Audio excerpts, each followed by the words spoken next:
right, good evening, everyone. Have your attention. This is the Department of Public Works public hearing. I'd like to motion to call the meeting to order. Second. All right, this is a public hearing regarding the DPW sewer rates increases and the establishment of a stormwater enterprise fund. This meeting was posted in the Gazette on February 10th. I'd like to introduce myself. I'm Tom Malsbury. I'm the current chair of the Board of Public Works. Austin Sanders, member. David Fagden, member. All right, and I'd like to introduce Joe Pipchinsky, Director of Public Works, and this is Carl Williams, our supervisor of the wastewater treatment plant. All right, and we also have our consulting engineers, Ty and Bond, with us this evening. Bill Hardy, Chief Operating Officer of Ty and Bond. Dave Popolarczyk from Ty and Bond. All right, and I just want to give the public a rough outline of what we are going to be doing this evening. We're going to have a presentation from Ty and Bond on a rate study that they've been preparing for the board. Following that, we're going to hear some finances from the city's finance director. Following that, we're going to get a recommendation from the Department of Public Works on that information to the board. Following that, I'm going to open a session for public comment. Just as a reminder, we're going to ask that all comments and questions be directed to the board. We will answer them to the best of our ability, or we will defer to Joe or Ty and Bond or whoever else in the audience we feel can speak to that. They will answer directly to us, and we will convey that information to you. We have obviously a lot of interest in this, so we're going to ask you to keep your comments or questions to 3 minutes or less. There will be a separate sign-in log. We want everyone here to currently sign in at the front. If you do come up to speak, there will be another sign-in log for our minutes, just to get your name and address and proper spelling. After that, I will close the comment session, and we as a board will debate, vote, or continue this meeting to another day. With that information, I'm going to turn it over to Ty and Bond. Okay, Joe would like to speak.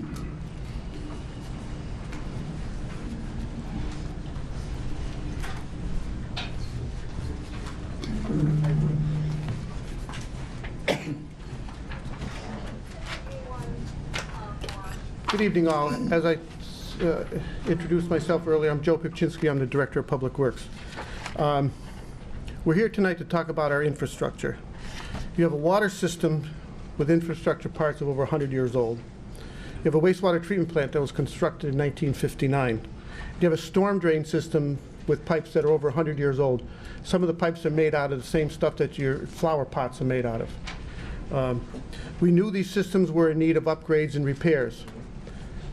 So in 2015, we contracted with 2 engineering firms to look at all 3 systems: the water system, the stormwater system, and the wastewater treatment plant. That's called the IWRMP, Integrated Water Resource Management Plan. That's a lot to say, but IWRMP. The reason why we use 2 engineering firms is one has extensive knowledge of our water system, the other one has extensive knowledge of our wastewater and storm drain system.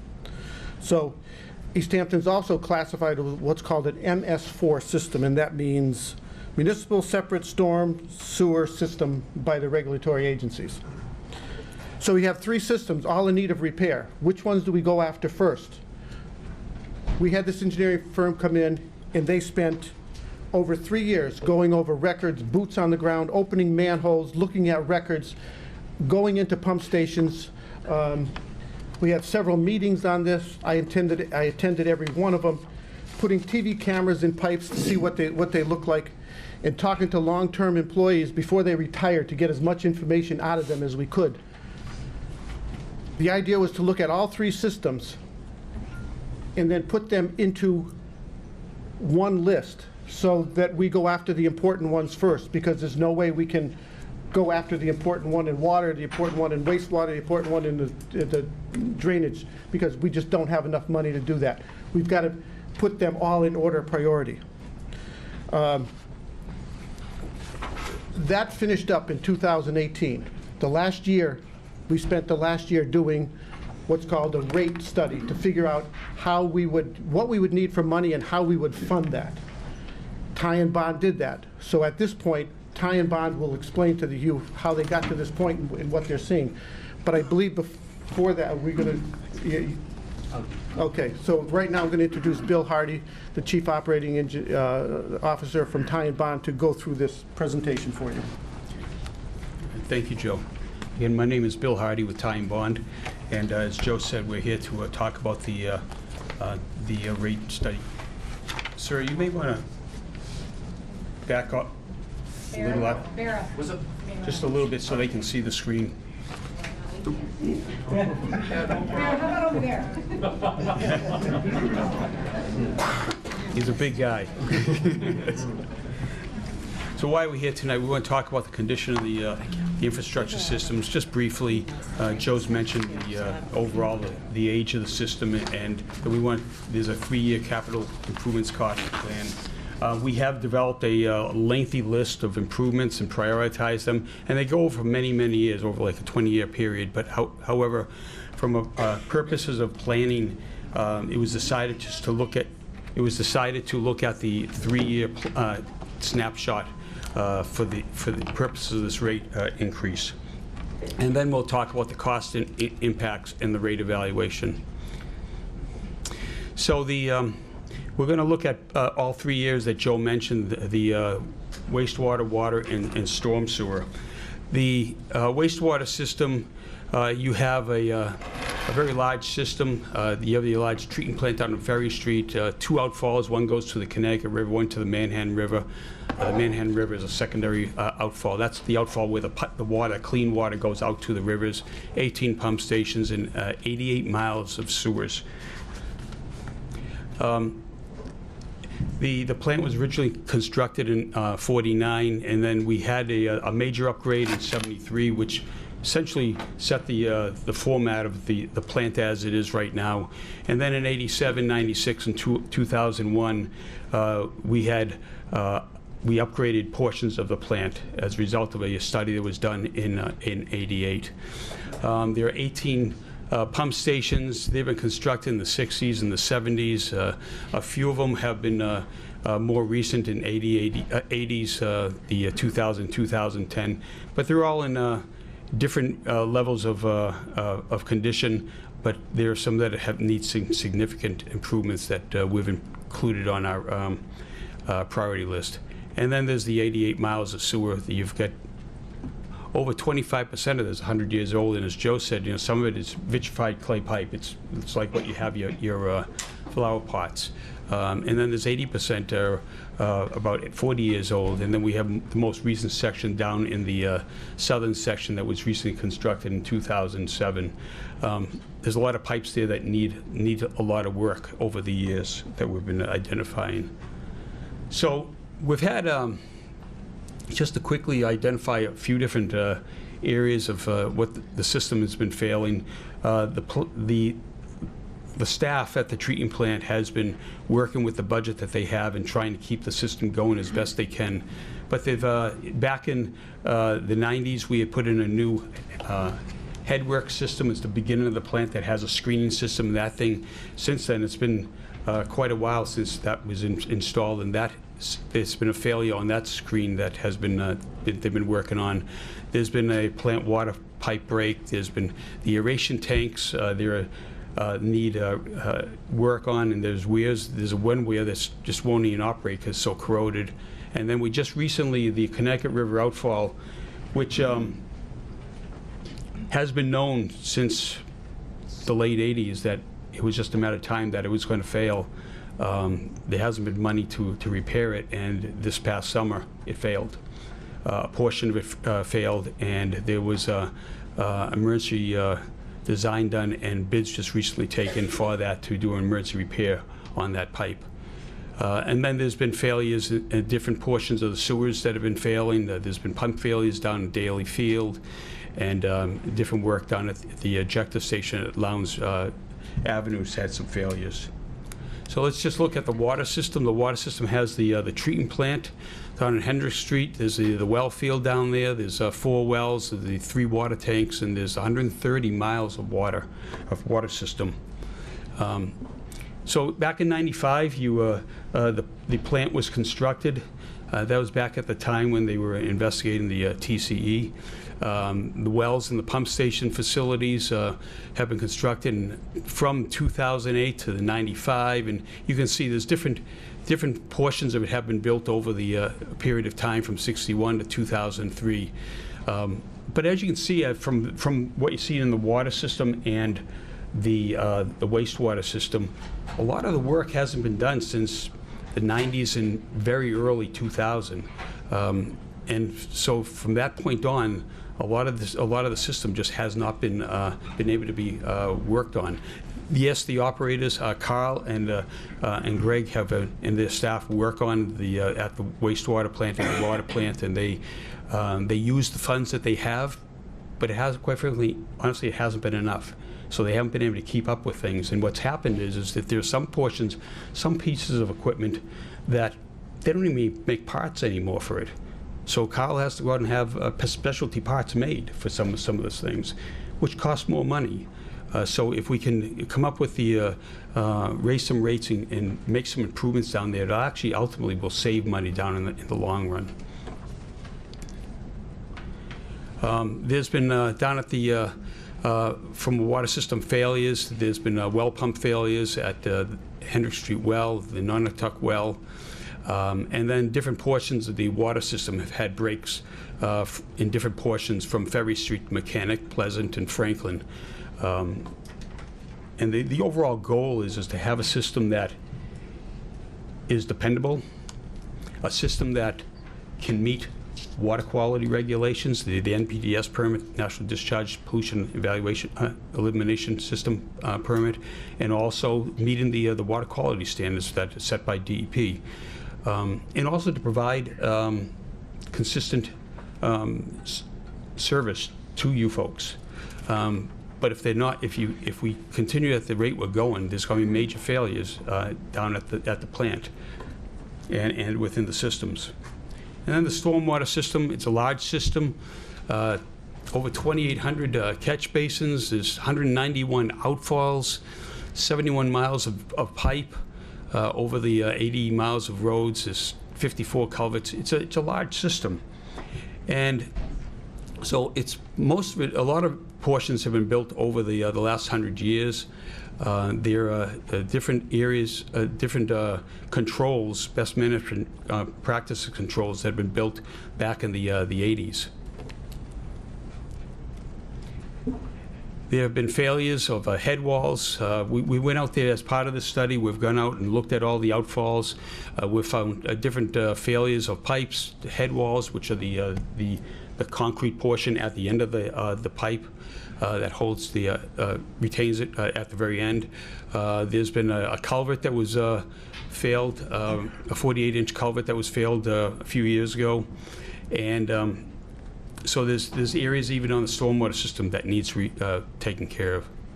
So Joe had mentioned the MS4 regulations. Those will be soon be promulgated as part of the IWMP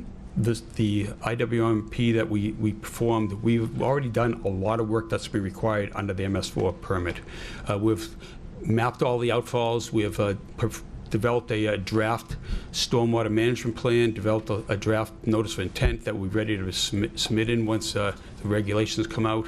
An operation and maintenance plan, which talks about how you're going to be cleaning streets, catch basins, et cetera, and maintaining the system, illicit discharge elimination program, and so forth. You can see a lot of things that have been done. And really the things that, to comply with MS4 that needs to be done is all the outfalls have to have dry water monitoring, and when you see any water coming out during dry water, this would be during the summer, no rain has been, and you see water, then the water has to be sampled and tested to see if there's any pollutants coming in from that source. And if there is, then we need to then look back up into the system to find out where did it come from.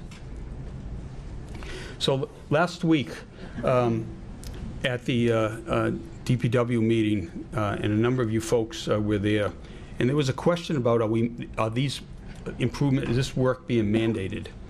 And I answered it by saying there are really two different types of mandates.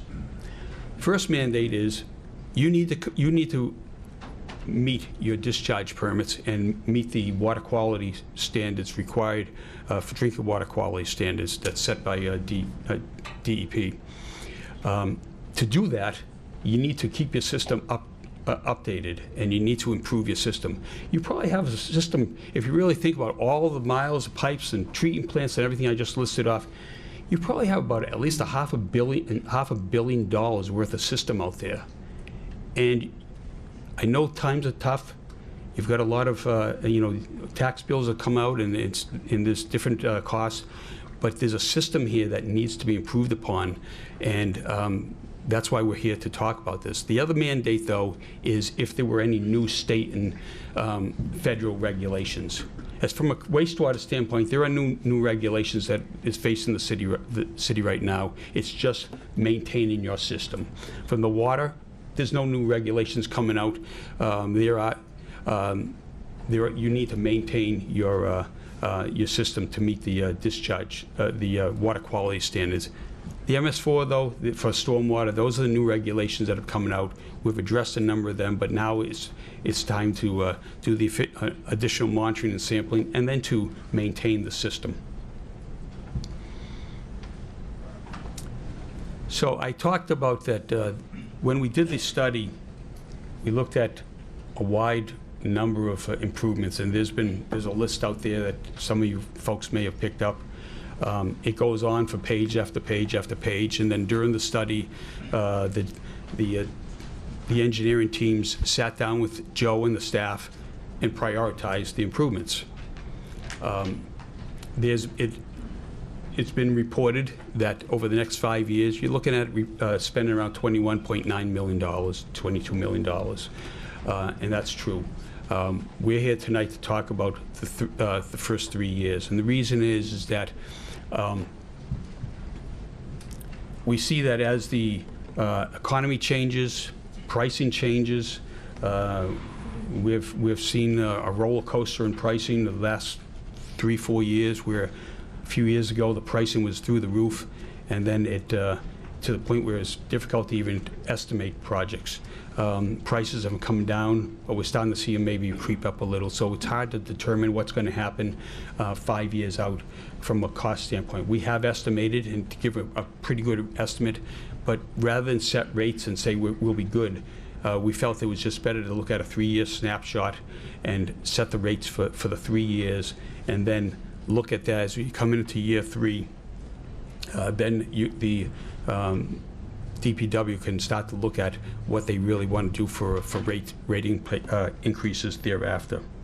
So as you can see here, then over this 3-year period for water, sewer, and stormwater, you're talking about $2.7 million worth of improvements. Some of that would be paid for immediately by the rates, and some of it is going to be put into 20-year loans to try and minimize the impact on the rates. So, Joe, can I have that water for me? Sure. Thank you. So I just want to get into talking about the rates and the enterprise funds. And we're here to talk about really, there's the existing enterprise funds. An enterprise fund, you have one for water, and then there's the sewer. And the sewer also includes stormwater. And these are separate standalone financial funds that are outside of the tax rate, that are solely funded by users. The second one we'll talk about, we have an alternative enterprise fund that we're talking about in a few minutes. The handout, hopefully you all got a copy of the handout. If there was enough, we had 100 of them. It looks like we may have more than 100 people. A few of you got some of these. It was about 20 or so of you got this when you were there last week. We had the numbers have changed a little bit based on what we heard. We did notice that the FY20 user rates for the water and stormwater, we had the wrong number on. It was up a little bit more. But most importantly is that we listened to you about the amount of water that's being used by the average household, and we'll talk about that in the next slide. What we're proposing here is over a 3-year period for water. We're currently at there's a base fee and a usage fee. So the base fee is, even if you don't use water, that's the amount that's charged to the user. So in this case, in FY20, that amount is $4.50. So if you went on vacation for a whole quarter and you got your quarterly bill, you would just see a bill come in for $4.50, and there would be no water usage. The other portion, though, is, and it's the largest, is the water. It's based on water consumption. It's the meter of the water usage that comes into your household. So for the water, it's currently at $3.15, and we're proposing to go up for $3.25 in ’21, $3.40 in '22, and $3.60 in '23. And these are based on the prioritization of the improvements over the first 3 years, and how we were looking at some assumptions of how we would finance some of the larger improvements. On the sewer, and likewise, we've also proposed a very minor base fee increase, currently at $4.50. 2021, we'd stay at $4.50 and go up to $4.90 and then $5.20 over the next 2 years. For sewer, your base fee is $8.50 currently, and your usage is $4.60.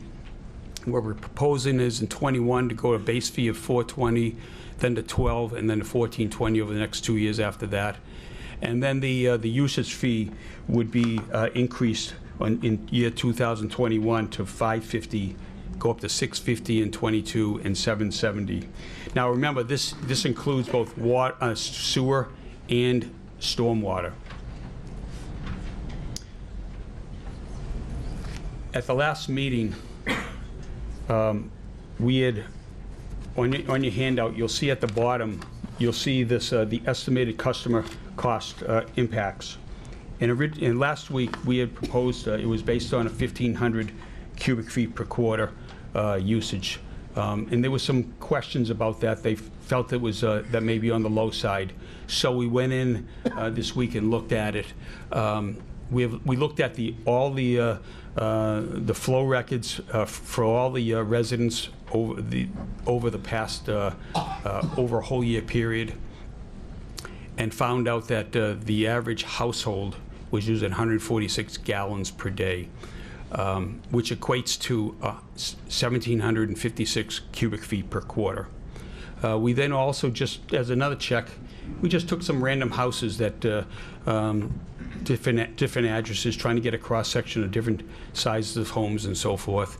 And that random sampling was 1,741. So it really just said that the 1,756 for the overall system was correct, and therefore we just rounded it up and used 1,800 cubic feet per quarter. Now, some of you folks may only use 1,500, you may use 1,100.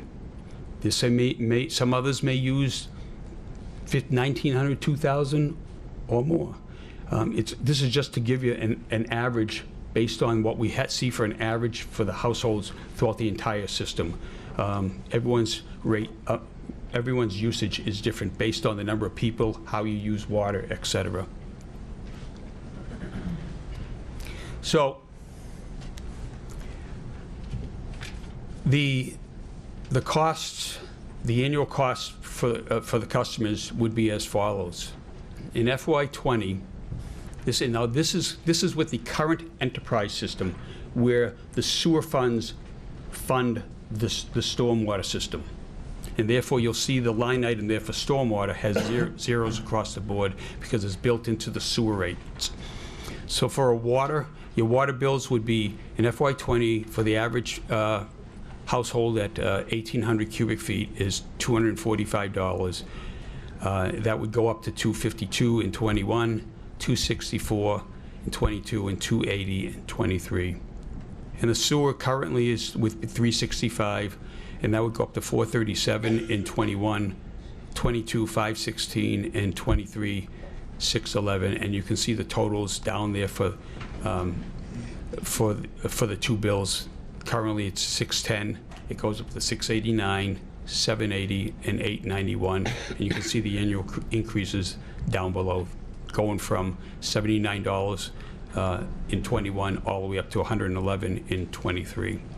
The thing is that when you first start off, the costs are going to be, the improvements are, we have to start up, ramping it up, and then as we get along, there in the next 2 years, that's when we have some larger improvements at some of the pump stations that need to be, that will be funded over a 20-year period, but that's why you start to see your cost going up. And also you start to see the cost of stormwater is going up as MS4 regulations are put in place.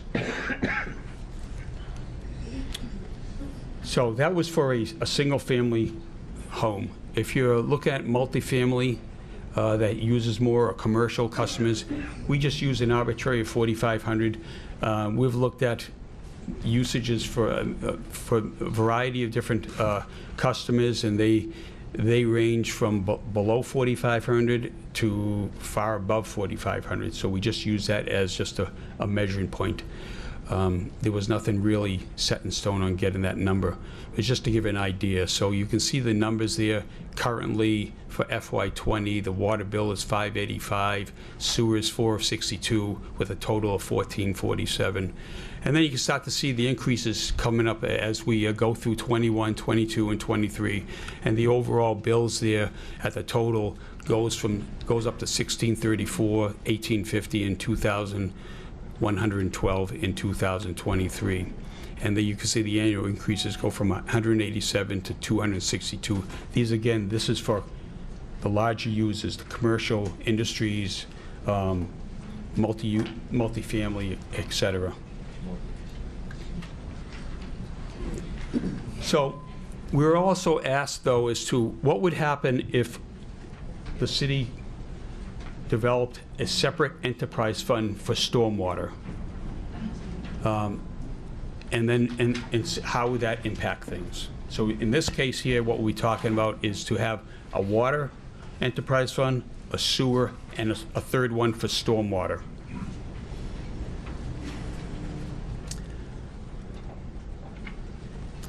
Water rates remain the same as what I've already previously discussed.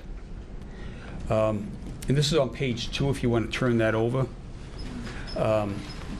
What happens on sewer, we've taken out stormwater, so the sewer bills go down, and the rates go down because we don't need as much because it's just for the sewer. So what's happened is that the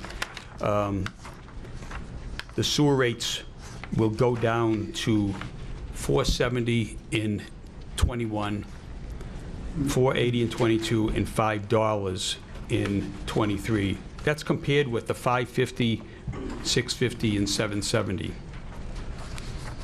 The difference is it goes into stormwater. Stormwater is based on the amount of impervious area on your properties. Impervious area would be driveways, your roofs, not your grass. The grass is considered pervious, where it absorbs the water. Now, everyone's got a little different situation, but we looked at a number of parcels and had determined that the average single family is 3,240 square feet. That's with the home and driveways.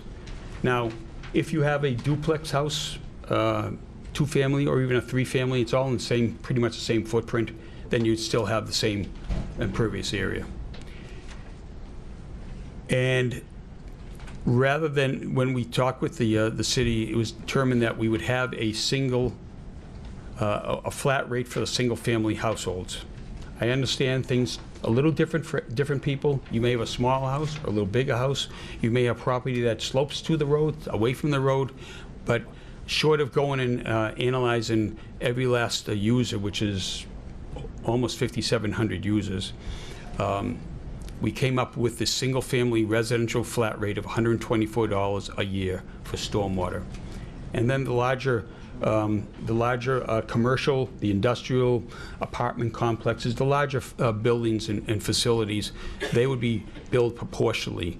So as an example, if you had a user, a large user that had an impervious area 10 times the amount, 32,400 square feet, then their fee would, for stormwater, be the 124 times 10, which would be $1,240 for stormwater.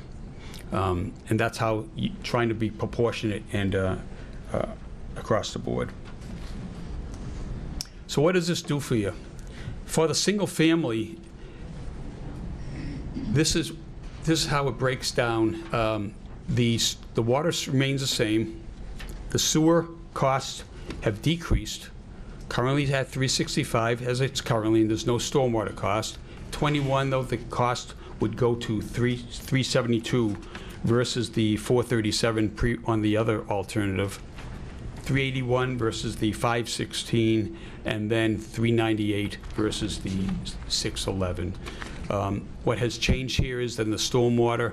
In 21, we're just ramping up, so we would just charge half of it, or say $60.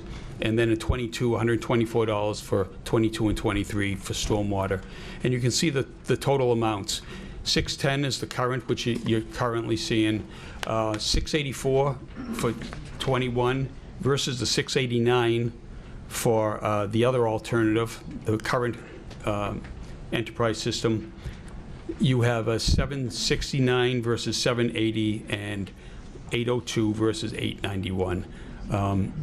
There's a little, it decreases a little bit for the residents. The bigger changes is for the larger customers. Their amounts go up. You'll see there that their amounts, their totals are $2,100, $2,103 for fiscal year 21 versus the $1,634. In FY22, it's $2,772 versus $1,850, and then in 23, it's $2,847 versus the $2,112. That's under the current enterprise system.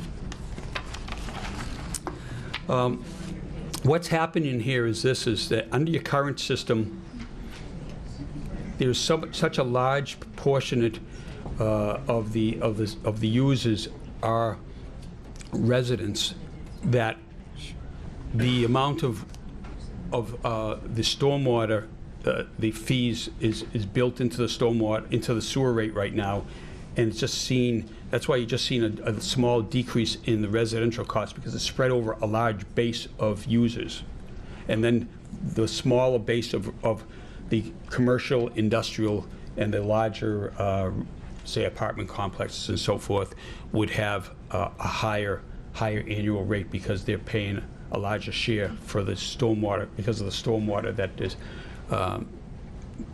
fee that's being imposed upon them on this current system.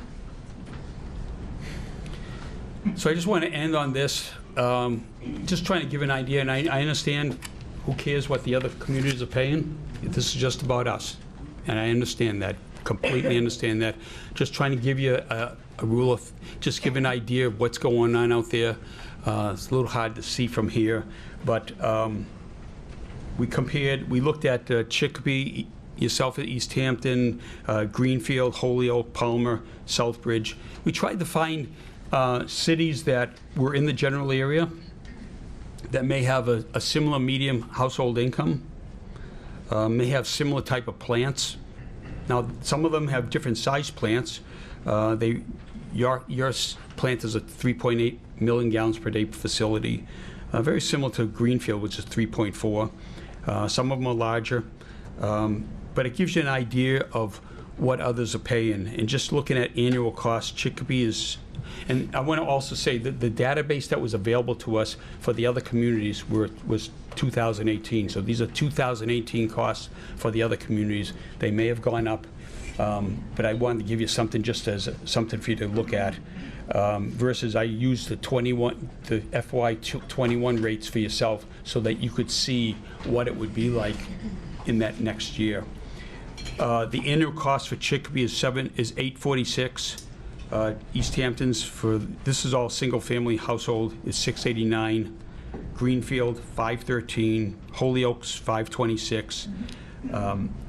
Palmer's, $763, and Southbridge is $973. So you're in the middle, and that's not to minimize this cost. I understand. It's hard. It's hard on everyone. It's hard on those that have a limited income. But as I said before, that we have a system here that you have a very large system, an expensive system, and if it fails, there's cost involved immediate with emergency response and potential fines. And we've seen that in the past, back in the 80s, the late 80s. There was a period of time in 87 and 88 that the treatment plant was not meeting its discharge permit, and there were a lot of what's called NONs, notice of non-compliance, that was being issued by DEP to the town at the time before you became a city. And there was improvements, and that's why we ended up in the 90s. In 2001, we made improvements to the plant to help avoid that, and it's been helping. But those improvements have aged already, and they only improved certain portions of the plant. There's other portions that were done back in the 70s. So that's a long time, and I commend Carl and Greg and their staff for what they're doing to keep things going with the limited funds that they have. But sooner or later, you really need to maintain things. It's like we all have houses, and it's like having a house and you say, you know what, I need to replace that roof someday. I think I'll wait a few more years and put it off. And then we have a bad winter and there's a big storm and there's leaks. And next thing you know, those leaks go down into the walls. And what that roof cost would have been $10,000 is $30,000, $40,000, whatever it may be. We're trying to be proactive here. The city's been reactive over all these years, and now it's time to be proactive and try to repair things before they go to any further. Joe? Thank you. Let me just get out of this for you.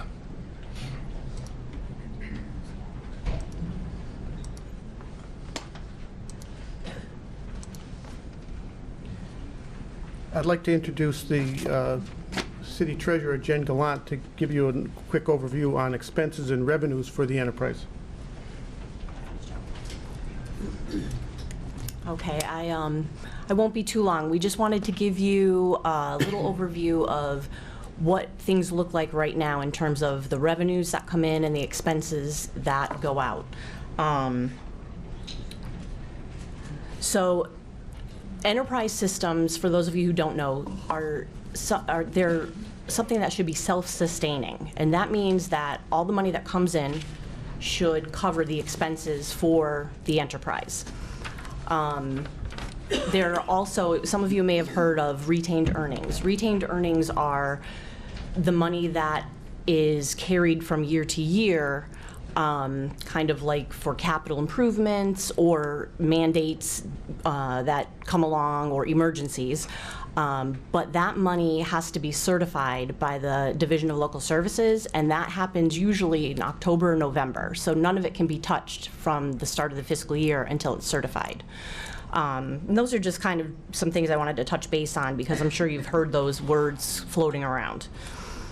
So I started with the revenue for an expense for the water enterprise. If you notice, the green line and the dots represent from 2015 through to till 2020. And obviously there's some projection in the 2020 figure because we're not done with fiscal 2020 yet. If you'll notice, the revenue increases a little bit here and there. The dots, as you can see, the line goes straight, but the dots kind of sway a little bit. And then underneath the blue line is all of the direct expenses. Okay, so just keep that in mind, and I'm gonna go back to that in a minute. So as you can see, there is a difference between the revenue and the direct expenses. As far as the trend goes, the annual increase in the revenue generally coincides with the annual increase in the expenditures, at least in the time period that I looked at. As I said, expenses are only the direct expenses, and something to keep in mind for a later slide is the indirect expenses budgeted for 2020 were $1,686,287. The way that that works is 50% of that is the responsibility or allocated to sewer and 50% to water. So just keep that in mind. Now here is the sewer revenue versus expenses, and I broke out the wastewater portion. So the sewer is the blue line at the bottom, the wastewater is the red line, and then obviously the revenue is up top. Now if you'll notice, the two bottom lines are trending upwards, but the top line is pretty stagnant, and that becomes important coming up. Again, the expenses listed in that chart are only direct expenses, and the indirect expenses for the sewer are the same as the water, which is the $843,144, or half of the $1.6 million. So what does that mean?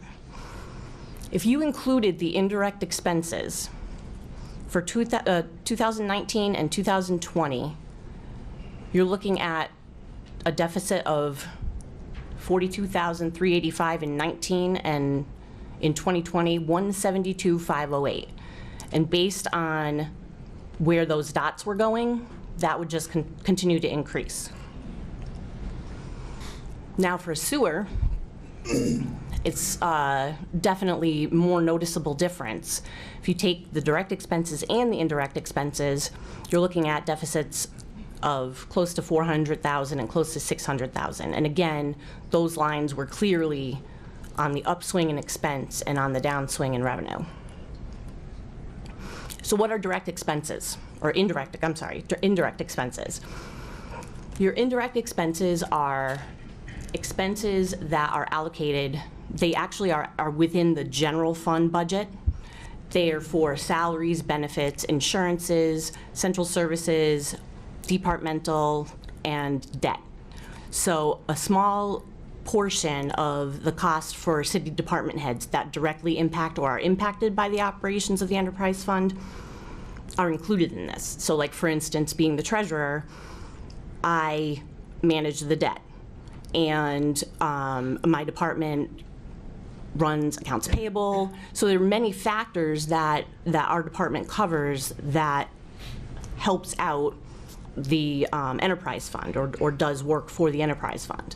So that's really what an indirect cost is. It's not something we charge them for, but it's an actual expense that if they were truly self-sustaining, they should be able to cover. And as I showed you in the previous slide, by those red numbers, if we added in those indirect costs, they can't sustain that.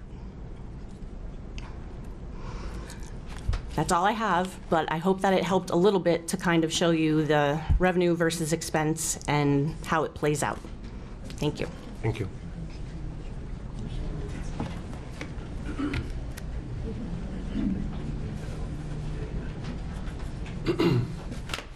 Mr. Chairman, at this time, I would like to propose the current enterprise structure for water and sewer as the model that we go forward with. That would be in the water department. For FY20, the base would be 450 with the usage 315, 21 450 for the base and 325 for the usage, 22 490 and 340, and in 23 520 and 360. And then in the sewer, include the stormwater in the sewer with a base of 820 and the usage of 460, in 21 1020 and 550, and in 22 a base of 12 with the usage of 650, and in 23 1420 and 770. Thank you. All right, we've now heard from the Ty and Bond and from the finance director and the recommendations from the DPW to the board. At this time, I'm going to open the session for public comment. The way we're going to do this, we're going to have you guys line up. There's going to be a specific sign-in sheet as you speak. We're going to ask to keep your time to 3 minutes or less, and remember to direct your questions to the board, and we will answer for you.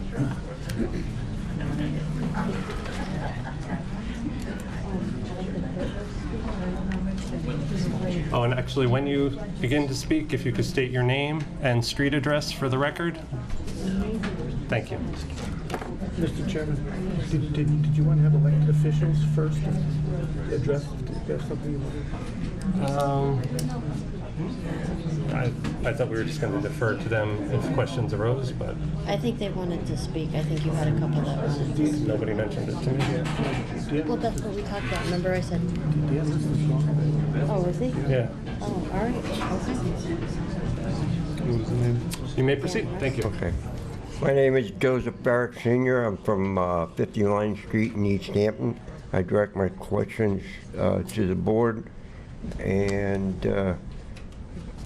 try to keep my time to the 3 minutes allotted. Thank you.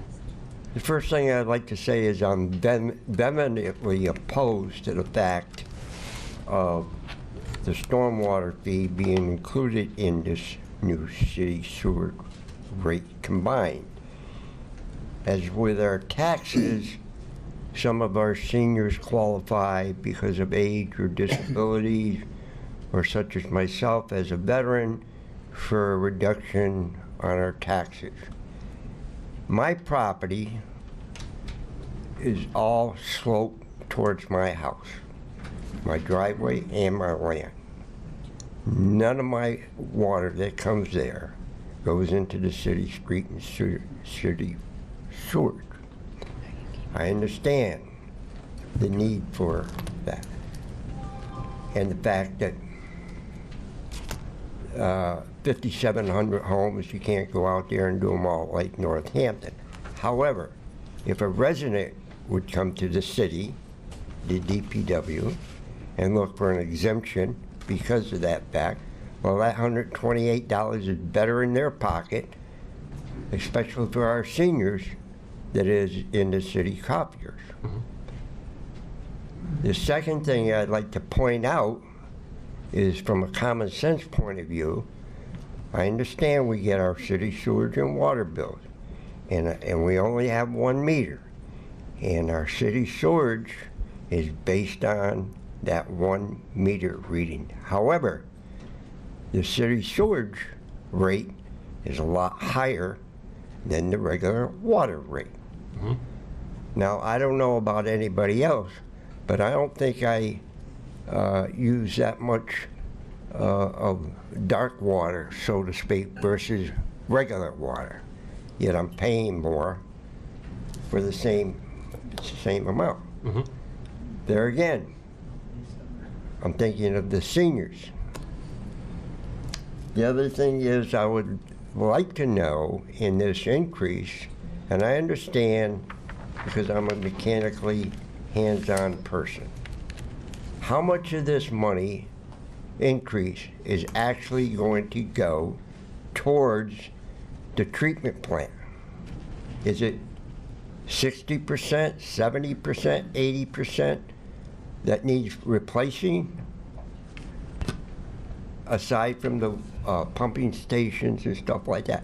How much of this money, or what percentage of this increase is going to the actual treatment plant? Okay. And then whatever's left over can go for that. But, hold on. Okay. Well, we're at If our... my time is up? Yeah, we'll All right. get to... Very good. Thank you, sir. Thank you. Thank you. Do you want? So we'll take a couple of those questions. From my understanding, all of the funds would be going towards the improvement, the 5-year SIP protocol, and would be... That's correct, Mr. Chairman. The rate increase were tied directly to the projects that we've outlined in here. Right. Hi, Peg Coniff, 35 Pine Hill Road. Just a couple of questions. So, on the handout that you have, the total increased FY20 over FY23, or vice versa, is 46% out of pocket. But if you create a stormwater fund, the increase is only 31%. Correct. And I get that the impact is really to the multi-family family homes. I mean, that's where the big difference is. I'm just not sure why the bottom line number wouldn't be the same. Well, because in that example, we're only looking at the residential user. You have to think about it. The reason No, I'm sorry, why wouldn't the residential number for non-stormwater and the residential number for when you include the stormwater, why wouldn't the bottom line number be the same and you back into some of the other numbers? It feels like we're getting more money out of people by not having an enterprise fund than by having an enterprise fund, by $90 on an average home. Okay. You're correct, because that's getting deferred to actual people who have the runoff. If It's broken up differently. yes, Okay. yeah, you're not getting the same amount of stormwater fee from the residents. In the two enterprise model, the residents are subsidizing larger properties in their runoff. Because if you think about it, if a single house uses water, and if everything's rolled into one fee, a large, I don't know, say like a warehouse that has a large impervious surface and a large building and a large lot, but only has a single bathroom for its employees, is going to pay a very small combined fee. Whereas in the other model, they'll be burdening a larger part of the stormwater costs. Am I incorrect in that statement? Correct. ERU. Right. Is that true, Bill, that it's because So of you're the basically ERU calculation? calculating it differently. One is based on water usage. Correct. One is based on water usage plus ERU. Yes, and if you think about it, as our last speaker or citizen said, right now we're only billing on water usage because we just have a water meter, and we extrapolate the sewer usage out of that. Right. And there is some tie between that. What comes in goes back out down your drains, unless you waste it to watering or gardening or something like that. Not wasting, but wasting in the means that it doesn't go to the drain. That's the term that's used in the. But if you then couple stormwater to that, you're really abstracting that, because the impervious surface and runoff from your property really has nothing to do with the water that goes through your meter. Oh, come on, he did all the talking. I'm sorry. I thought I was answering your question. No, you I'll get better. Yeah, I just want to say one other thing, that it is a concern for me that we keep talking about, we haven't done, but now we got to pay the piper. And it feels like this community, as we are today, with the people living in this community today, are paying the price for the last 10 or 20 years, and it just doesn't feel fair to me. And I feel like I don't understand the urgency right now. Why wasn't the urgency 10 years ago? And why isn't it not 5 years from now? I just...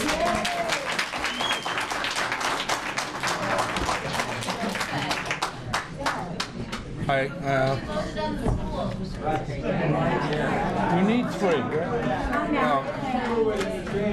My name's Don Michaud, 24 Pine Brook Drive, and I have a couple of questions, but I agree with her 100%. From what I can see is we have two options. One is to go with the way we are now, just raising the prices to the residents, and the other is to add a stormwater fee, which is a separate entity. I'd like to address the first one first. It looks fine to me. Of course, I don't know what all your expenses are, and I don't have the time nor the ambition to go through your entire budget, which I think is suspect to problems in the past 45 years that I've been here, because obviously nobody is budgeted for the needs of the department to run it properly.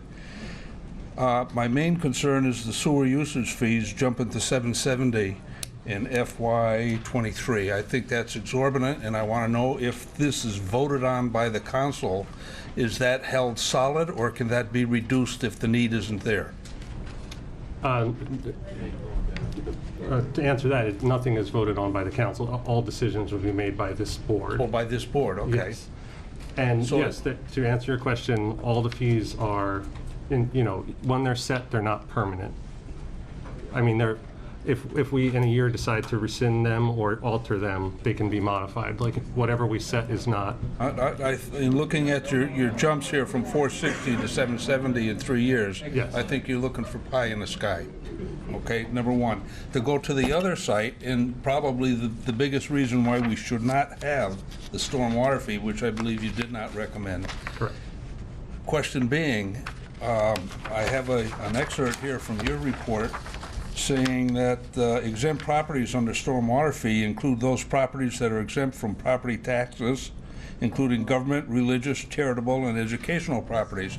That means that Williston would not be paying for their stormwater, I don't believe that.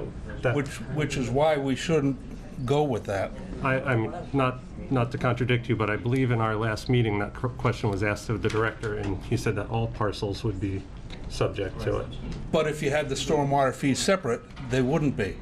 They could fight it by law, according to your report. Here, right there, read it. Oh, I knew what you said. So what is your interpretation of that statement?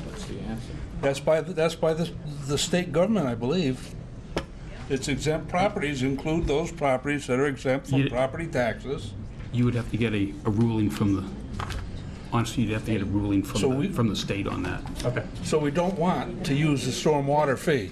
Correct. We want to get money from Williston, seeing as we don't get any tax And money. that was the But they recommendation. use the town.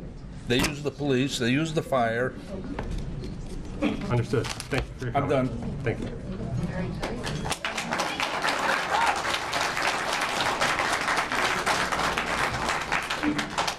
Hi, my name is Reggie Marsley. I live at 311 East Street in Easthampton. He probably answered some of my question. I want to know who are exempt from these fees and why. All right. Would you like to speak on that? I'm not sure what fees, Well, are businesses exempt? The schools are exempt or not? I mean, they all use the same drainage system as we do. so we're talking stormwater. Stormwater, the fee, whatever you want to call it.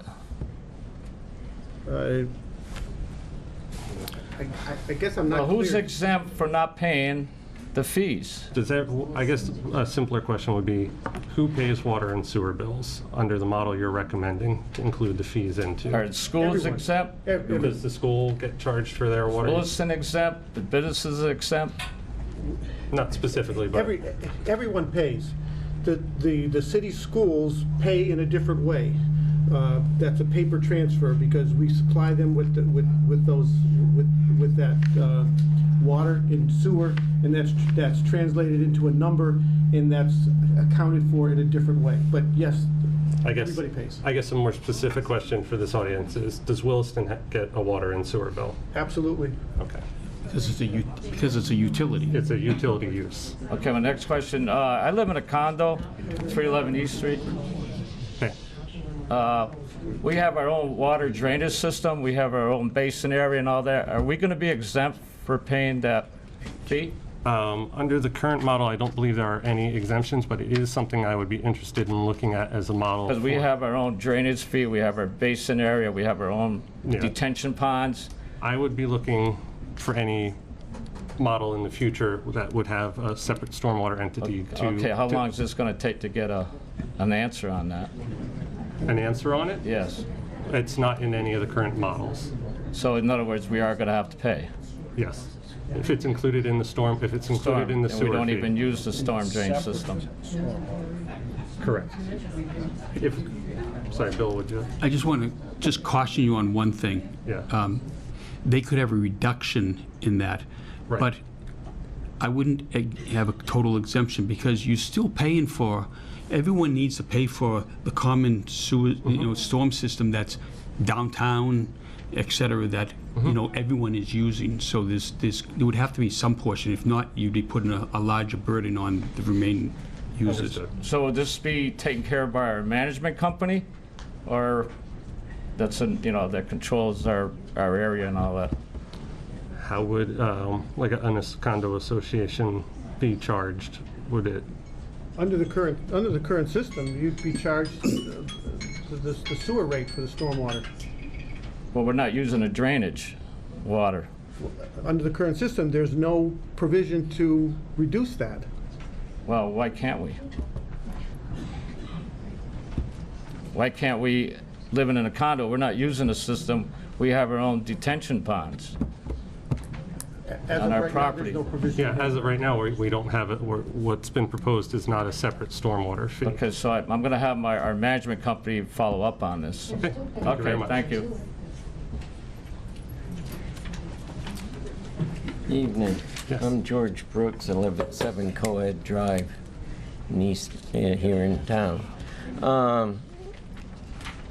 Looking at things, we just got told that when we were going to vote on a new school, that would be between $600 and $800, roughly. And then when the bill comes out, we find out that you up the price of the house, and we're paying a little over $900. And now you want to bring the water bill up. We're living on Social Security. This city doesn't give breaks to the seniors. My wife has been disabled for 28 years, and I'm now disabled, and we're just living on Social Security. If these things keep going up, we're going to have to give up our home and move somewhere else where we can afford it, which we don't want to do because we have the house set up for my wife's disabilities. And I've asked the mayors about possibly, seniors working off some of this, like I could sit up at dump on a Saturday and check dump stickers and, take the money in for the town or city. But from my understanding, the unions don't want us to do it, okay? And it makes it hard on us. The other thing is I was downstairs a couple months ago before the tax increase came out, and my wife and I were told by the young lady down there that it might be less because we might be getting money from the state or something. And I told her, I said, one of the things I'm looking at is Easthampton is trying to push the seniors out because we can't keep up. A lot of these people, I've been here 35 years. I've raised the 5 boys here and everything. This is home to us. Yep. And now it's getting so expensive we can't afford to live in Easthampton.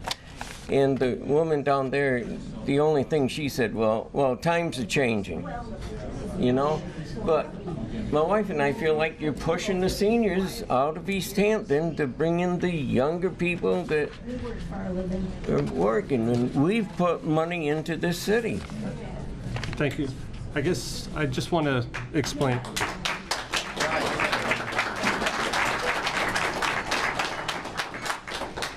Just to give an overview of what this board's function is, that we are actually citizens just like you that have volunteered to be on this board as an oversight between the city and the DPW, and we are not specifically seeking these increases. The purpose of this meeting is the city has retained the tie-in bond to provide us information. We've had the city director provide us information. We are now here to take in public comment from all of you, and we understand what this is going to, the impacts of this. And what we're trying to do is to find a way forward. These are just recommendations to the board. We have to figure out what works, and it may be these, it may be an adjustment. We're going to deliberate about that. This isn't set in stone. We're not trying to take this from you. And we understand that this is poor timing with the tax increase and the school. And as Joe mentioned, this process was started long before the school was even considered. We've been working on this since 2015. We've had public meetings. We are, as you all may know, we are a relatively new board. We're all newly appointed or replacements. So we all came into this process. and we are grappling with it just like all of you. So I want you to understand that, you know, we hear you and we're listening, and that is the point of this evening. A break for seniors. Thank you. Break for seniors. You gotta come forward. That's our suggestion to you. You have to come, If you'd like to speak, please sign up. please. I just spoke how I want to speak. Bonnie Harrison, Ballard Street. I've been coming to every meeting regarding this stormwater and water and sewers. I asked several questions at other meetings and I never got an answer, so I'm hoping to get one tonight. As Mr. Tyan Bond reported on the mandates, he said that the keep systems upgraded, maintained, and improved. We haven't done that for decades. So why, if these repairs should have been done to keep them updated and maintained, now all of a sudden, all at once, nothing's been done and everything has to be done? Why do we have to wait for them to fail before something is fixed? This should have been done over the years, as years been going on, and nothing's been done until something breaks. Now the stuff is so old, we got to get special parts made. That's not right. And then at another previous meeting, my understanding was that if we go with the current rates, it would be voted on by you people. But if we went the alternative rates, it would have to go to City Council. And that's one thing that the board doesn't want to do. They don't want to bring it to City Council. And then I don't know if the public gets to vote on it or not. Okay, can I speak to that? Sure can. From my understanding, you know, the board has the authority to set rates. With this other model, the part that comes in with City Council is the financial part of it, to actually set up the enterprise fund, as I understand it. So, do you want to speak on to why the DPW is recommending one model over the other? Yes, I'm recommending that, the Public Works is recommending that we not change it, because if we were to go to City Council right now, I'll be honest, City Council doesn't have the appetite to start another enterprise fund. They don't. We need this money. We need to make these repairs. But we can start this way, and I've already talked to the board about, in the near future, going to the City Council and say, start the discussion, create this enterprise fund so that we can come back in a year or two and change over to that enterprise fund to make it fair. But if we were to start that process now, we would be a year or two down the road, and we still wouldn't have any repairs made on our system. All right, that answered that question. How about why we waited so long, decades, to fix things or to keep them maintained or upgraded? And now, Mr. Chairman, can I answer that? Yes. Public Works always had a long list of capital improvement program, capital improvement items that they submitted to this mayor and previous mayors. The City Council's been very good in giving us what is presented to them for funds or for projects, but it's happened in the past where the City Council has never seen the entire projects that we have submitted for repair. So we never got any money because nobody even knew that we needed that stuff. well, why didn't they know? You should have reported it. Where's the money going? Mr. Chairman, there was no money expended. What happens is that when we put together a capital plan and send it off to the mayor has to decide what is fundable and what isn't fundable. In that capital plan that we submit gets pared down into a capital plan that the City Council sees. But if you wait for something to break and don't keep it maintained. I understand your question, and I'm as frustrated. I understand that. Right. And I mean, just like the schools.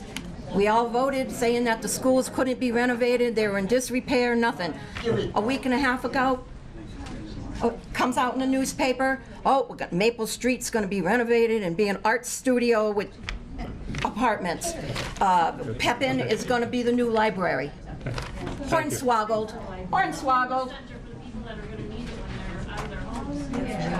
Thank you.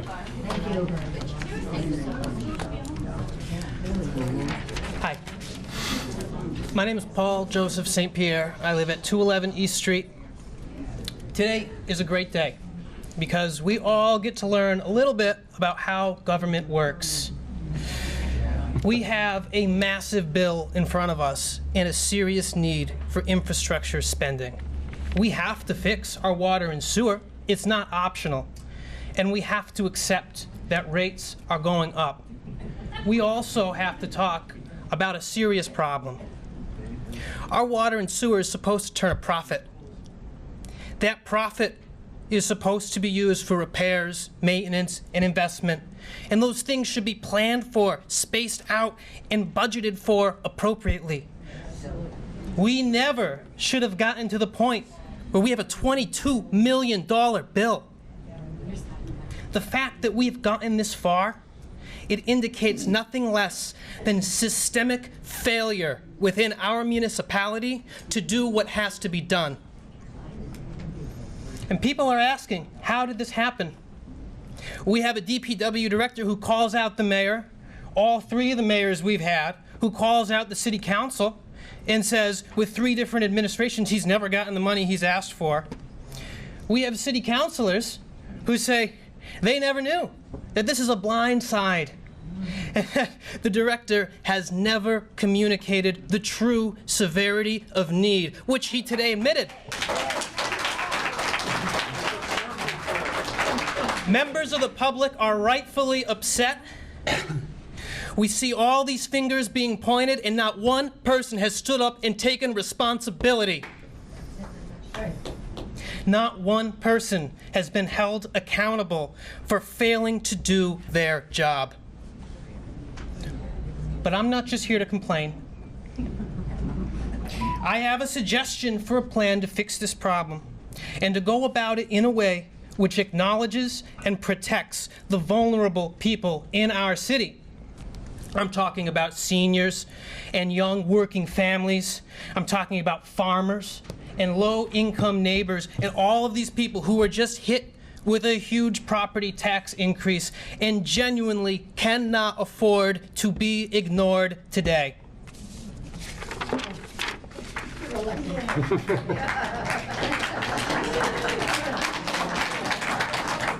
The director has recommended a plan to fix this problem. It's a bad plan because it puts the largest burden on the poorest people. The example that he gives, well, they changed it today, is 1,800 cubic feet of water per quarter. That estimates a yearly cost of $610 as a baseline number. I'm not sure where that number comes from because in the report itself, it says that in 2017, before the most recent increases, the cost was $224 a quarter, which would be $896 a year. Some of the numbers are wrong. I don't think we have all the facts.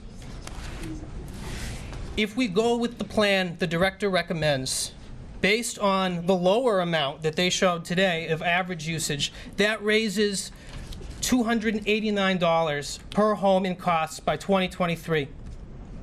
It's unacceptable, and there is a better way. And that was the 3-minute, if you can complete it. Complete it. Can you complete it quickly? Instead of putting the entire increase into usage fees, we have the option of splitting the increase into 2 fees, one part from usage and the other from the stormwater fee. Now, I know it sounds like a silly thing. It's a silly name for a silly tax, but it's another example of how government works. Massachusetts has given us this opportunity to print an extra line item on that postcard that comes to every one of us. That's our utility bill. And if all we have to do is print that line, and we can save an enormous amount of money for the average home. Instead of putting the entire increase into usage fees, which would have the biggest impact on farmers, on seniors, and on families, we would essentially instead tax residential equivalent units with this stormwater fee. And what this does is it shifts the largest portion of the burden to the wealthiest property owners in town. Instead of going after the farmers who use water to irrigate their crops and they're not even putting it down the drain, we go after the people who built these massive impervious concrete buildings which caused the stormwater problem in the first place. I would suggest, if we have to raise these fees, we could implement the $124 stormwater fee per residential unit, and also raise the base rate $6.30 as proposed in Plan 1. These increases together would raise over $1.25 million per year to get these repairs done, but less than half of it would fall on single-family homeowners. The average home would see their cost go up gradually over the next 2 years, and you'd end up paying an extra $149 maximum. It's not great, but it's a lot less than $289. Thank you, Paul. Thank you. Now, I know it means there's a few extra steps. The DPW director has indicated he does not believe City Council would support this. He's pressured the board to put all of the burden on usage fees, the great majority of which falls on the homeowners. I do not agree. I say we give the City Council the opportunity to take one vote and save us all money. Maybe not all of us, but all of us who aren't rich. And there's other benefits as well. The council can explore mitigation factors to protect the most vulnerable among us. And the other really nice benefit is anything that we pay that's labeled stormwater fee is earmarked. So it must be used for the repairs it is intended for. All right. Thank you, Paul. Thank you. Okay. So I told you guys today, we find out how government works. Only 3 people can vote on the path that we choose to fix this problem. But this is a democracy. And these 3 people represent all of us. I'm asking for your help. Help protect the seniors. Help protect the farmers and the families in our city who are struggling right now. Listen to what I'm saying and understand what is happening here.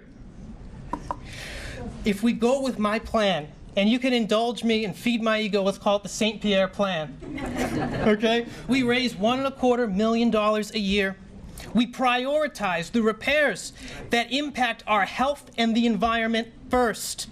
And we buy ourselves some time to figure the rest of this out. We have a mayor and a city planner who are actively working on securing grant money to help us with this problem. If you want this path, come up and say something. Let your voice be heard, because if you don't speak now, some of us may never be heard from again.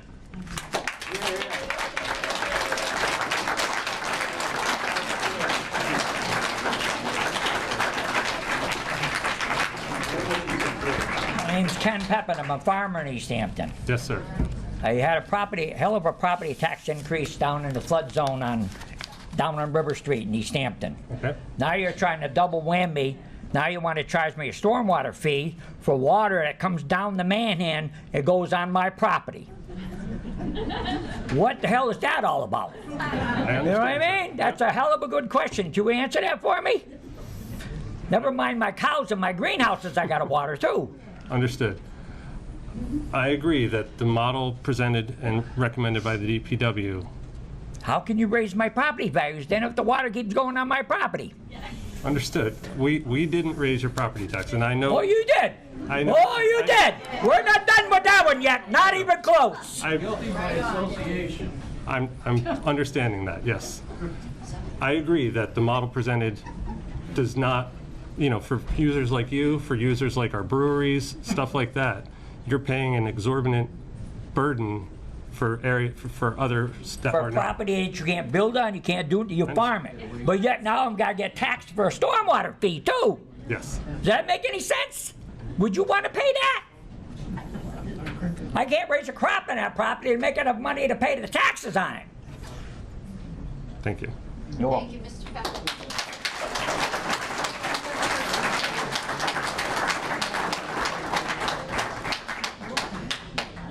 Jay Andrazik, 64 Division Street. Chairman Melsbury, thank you for your service. Thank you for being there and taking the brunt of this. Understood. It's not an easy place to be. We had said, oh, I'm sorry. Lean in. It doesn't come far enough. It was said earlier during both the tie and bond presentation and also the director proposed that 100% of these costs are going to be going to the crucial infrastructure improvements that are needed. But the tie and bond study that was done in December, that's the latest numbers that I've got access to. Everything that's happened here since last Thursday are new numbers. They're higher numbers, but they're new numbers. But in that study, we're paying for $48,000 for a 4x4 pickup truck. We got a remodel of a bathroom. We got a dump truck for $200,000. Another dump truck for $100,000. A box truck. And 2 different combo truck garage pole barns. Now, I don't know about you, but I don't know of any truck that was made from the same stuff as flower pots. You know? So this information that we have at our avail, all we can possibly know is the information provided to us through our request for public information. Based on this, increasing these rates at the levels asked for just doesn't make any sense. The IWRMP, which it's being said is the bulk of the cost here, it is. It's right here, you know. But that work doesn't start until 2023. All of these rate increases over the next 3 years are going to be paying for just basic services that we're used to paying for, and coming up with a 67% increase on a stormwater and 67% increase on the stormwater fee, which affects the people that the low user people the most. So that's just not acceptable, and these proposed rates just can't stand.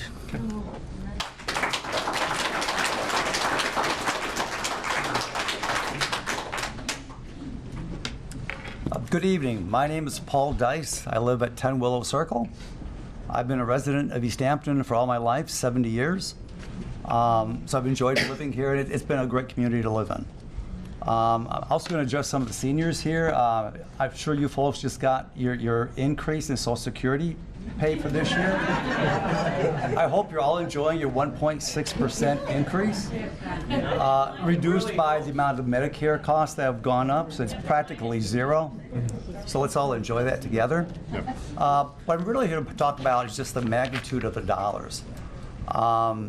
These numbers are just staggering. Back in 2012, we built a new high school.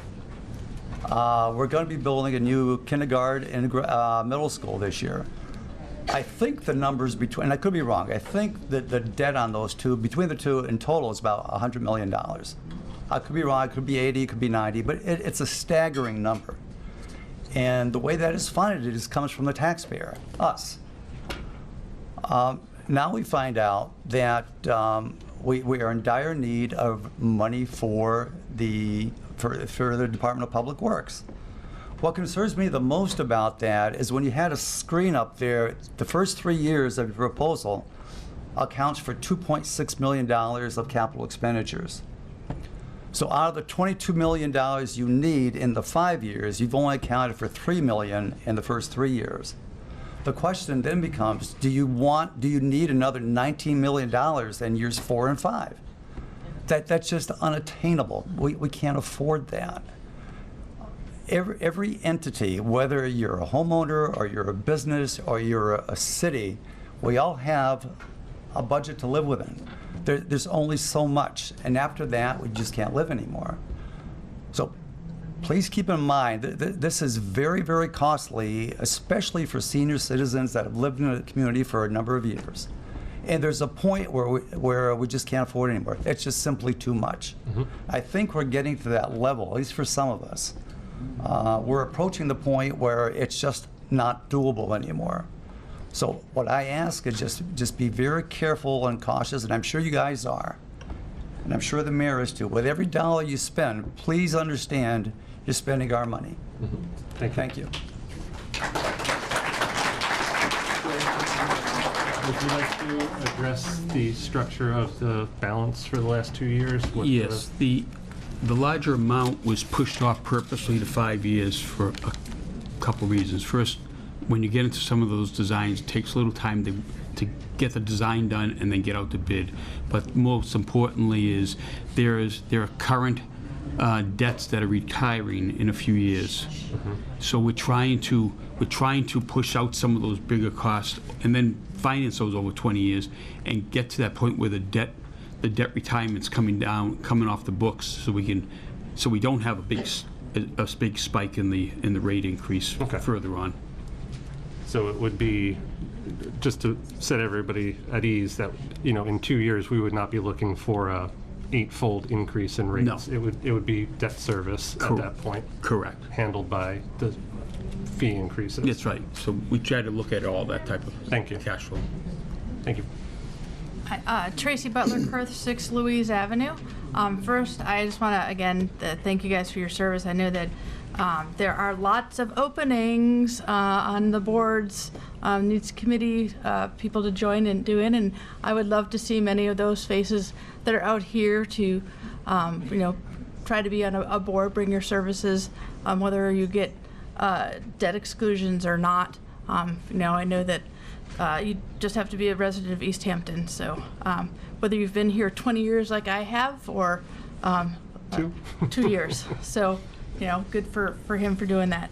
But I want to say that, 20 years ago when I moved here and bought a home here, that this was also being discussed then. It's been discussed, from the time I started looking at a mortgage for here. So for anyone to say that this is something that suddenly came up, I find that very disingenuous. This has been ongoing, brought up frequently at meetings, at budget meetings. If we all became more involved in what our city does, we would know these things, we would find out these things. And it's, it's the cost of living in a shared society and the contract that we have to take care of each other. I hope we can figure out a way that doesn't hurt the most vulnerable, but at the same time, I realize that if we ignore it and pretend like it doesn't exist, it still will exist. Thank you.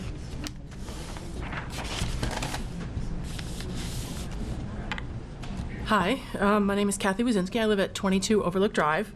I'm looking at my list of questions and realize that many of them are really for the City Council, so I'll save those and not harass you. Yep. But I have 3 that I think probably are best addressed to you.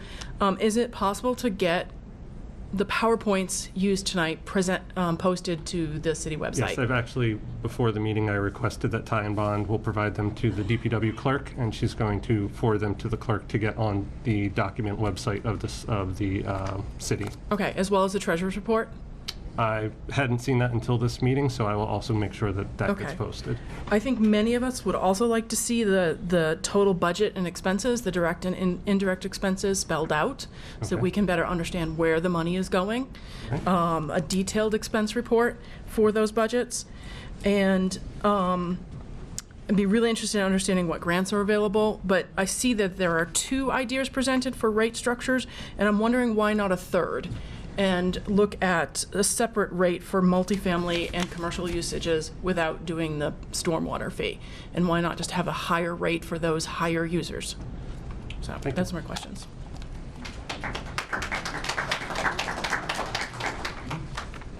Annette Stigio, 33 Mutter Street.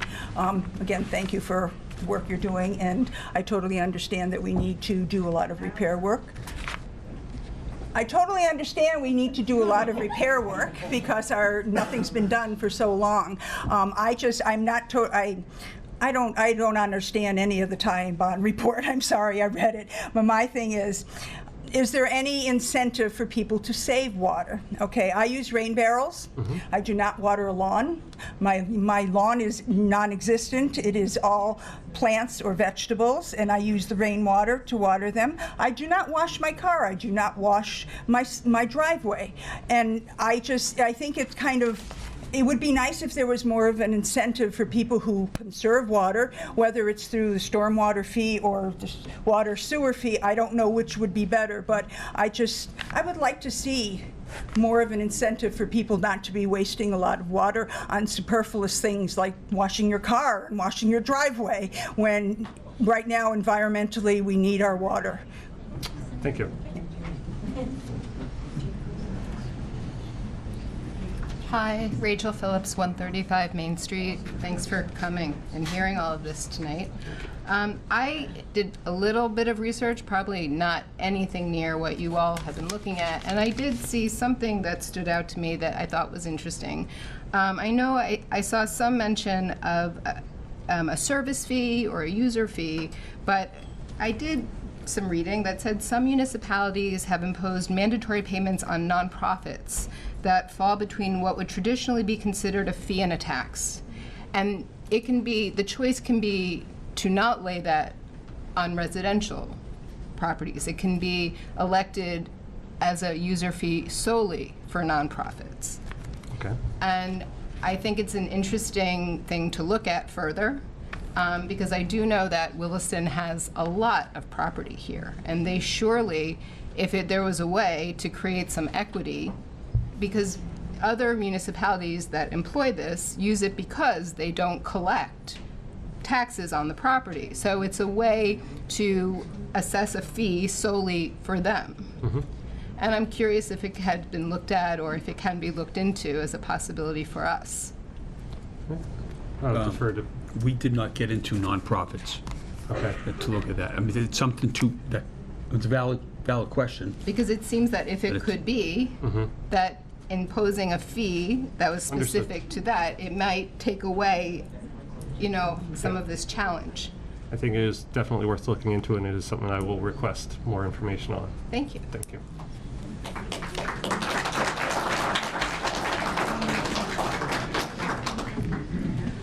Good evening.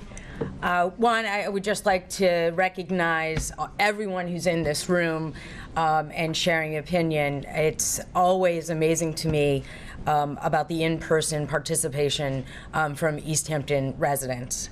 I stood up and to take comment and grave exception to the director and his comments around what mayors have or have not done over the years. I look at municipal government like a team. And I look at my department heads, every single one of them, as leaders, and I expect them to stand on their own 2 feet and give the city council and the mayor's office, regardless of who holds those offices, the best possible advice that they can, and be creative and innovative with the dollars that they have. I did not run for mayor, nor did I run for re-election to kick a can. I did not run for re-election to not take responsibility. I am the mayor. It doesn't matter that my name is Nicole LaChapelle and it's not Mike Tosnick and it's not Karen Cadger. I can't imagine the choices that were before them.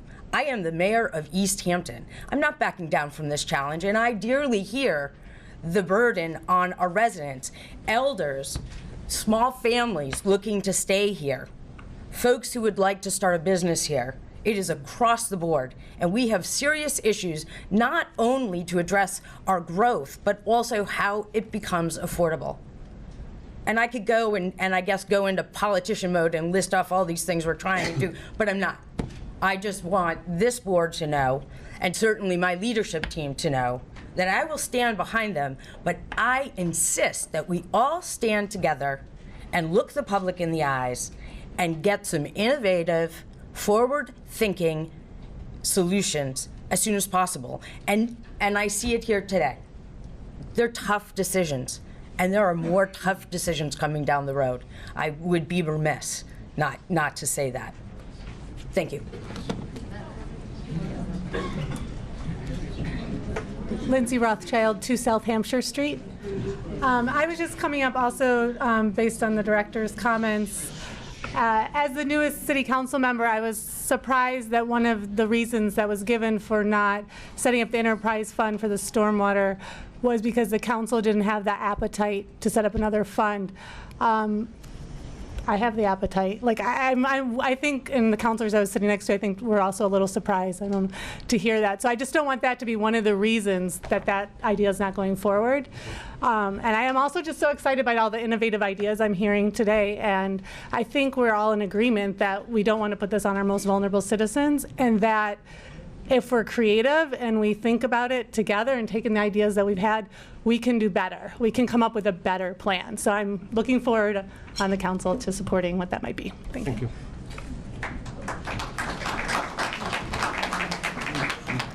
Hello, Sharon Gould, 10 Crescent Street. I have one question. I heard that this has been thought about and worked on for 3 years.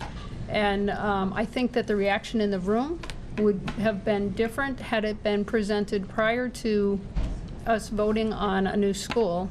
And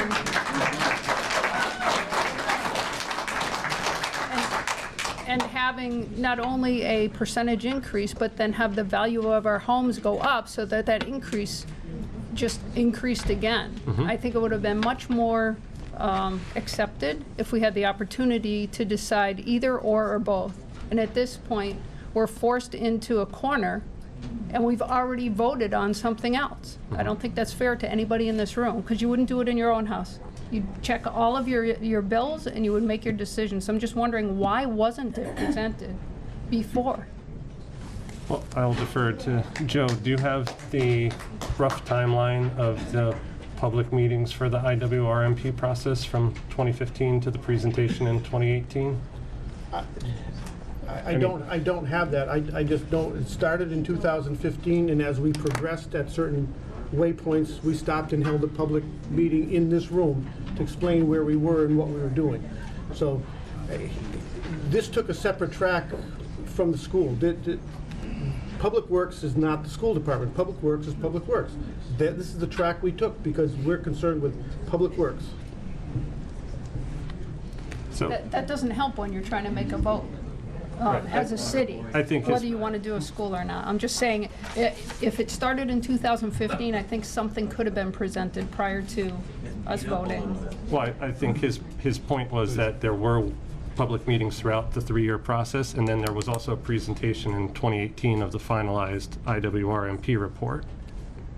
So that's I don't think I saw those numbers. Those numbers? Yeah. Hi there, I'm Lori Picard. I live at 8 Jones Drive.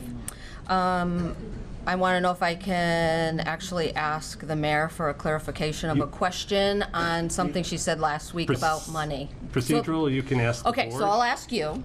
So last week it was said that $722,000 came in from the cannabis money, which is, I think, the 3% host fee that we will only receive for 5 years. And I want to know why we are not, I want to see that money utilized, because we're only going to get that for 5 years. Each place that opens, we get that money for 5 years, and then that 3% goes away. I would like to see, and the director didn't want to use that money for this thing, but I want to see that money, because to me it seems like it's less of a burden on the homeowner who just got increased tax bills. We're paying for a high school. We're paying for a new pre-K to 8th grade, where our house values went up, and now you want to raise the water and sewer rates and have storm fees and all these things. And I just, it's too much. And I just look at the marijuana money and I go, that's like free money. And I think a great portion of that money, if our need is to fix this infrastructure, then the need for that money should go to that entity. That's it. That's where the money should go. Then it puts less burden on me. I mean, I've lived here for almost 30 years. My last kid is finally, graduating, homeschooled, but I'm looking now to retirement, and I'm looking at this room, and I see all these older people, and, I have older parents, and I see it's hard, it's difficult for them to make ends meet, and the more you raise, I can afford these raises. I hate them. I don't want them. I think they're unjustified because I work hard for my money. My husband works hard for his money. But I see this money as free money that should be utilized in this way. And whether next year we get $200,000 or $10, I don't care what it is. It's free. It puts less of a burden on the homeowners across the board, whether you make $1 million or make $10,000. And that's what I would like to see happen. Thank you. I'll answer your question. I'll answer part of it, and then I'll defer to the mayor if she wants to add anything. I think when you said that Joe didn't want to use that money for this, yeah, that's what he said. His statement was he would rather see that money go towards the roads budget, which has no other funding mechanism. Well, not I'm other going to than say that. I'm going to say something about this. So I know we get, is it Chapter 90, Title 90, whatever money? Yeah. Okay. So I have a friend who lives in South Hadley who said to me the other day that you should talk to your mayor about talking to two specific people who I will get their names and I will pass them to her, because one of them went to Boston and got the town of South Hadley an extra $1 million to fix their roads. So there's more money that can come back and whatever. So while I agree that maybe more roads should get done, the priority is, I see this priority. And it's sad to me that we voted for a high school and a middle school, and since '88, we've known that this stuff has been failing, and these people have been working to create parts, and thank you very much for the work that you do, because it's thankless sometimes that you get in every day and people, say nasty things or whatever, but, that these people are working hard to try and keep the wheel spinning. And the upper management and above, unfortunately, it seems like are having this kind of pointing party. Understood. And we're stuck in the middle. Understood. And Thank you. thank you.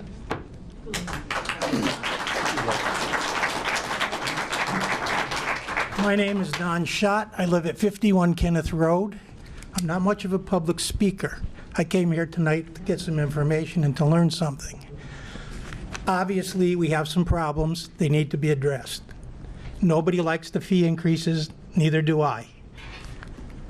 These two gentlemen, how long have you worked for the town of Easthampton? 80. How long have Since you? 87. You've been a consultant to the city since '87? Okay, to address the young lady's comment earlier, why haven't you gentlemen brought these issues up earlier in the process? Why, since '87 to 2020, this hasn't been heard about? Well, I mean, they're not city employees. I understand that, but we're paying them. They're our employees. Understood. I mean, I believe their reports have gone to the DPW since, they've been retained. I can't speak as to action on them before my term on the board, but all their reports would have gone through the Department of Public Works. Well, I do want to say thank you to you gentlemen for volunteering your time. Thank you. I want to say thank you to you and your crews for doing a great job in the heat, in the cold, taking care of water main breaks, plowing, all of that. You shouldn't be the only whipping boy in all of this. The one thing I do want is, will you take from this meeting, go forward and propose a moratorium on any building in the city of Easthampton that'll add problems to our water and sewer system at the present time. It says it's going to take 3 years to fix it, moratorium of at least 3 years. Well, Can you propose that? I think that's beyond the purview of this board, but I could find out what avenue that could take. But, I mean, that's not something that this board could act upon. Can you propose it to the board that can act upon it, is what I'm asking. I will look into it for you, sir. I would appreciate that. And to everybody, a good night. Thank you.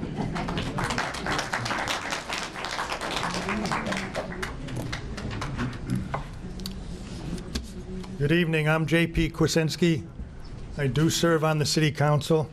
and I want to congratulate all the people who are here tonight. Thank you so much for showing up and being here, taking a good stand for letting our board members know, our fellow citizens, that we don't want to have the kind of increase that's being proposed. I think you're getting that message loud and clear.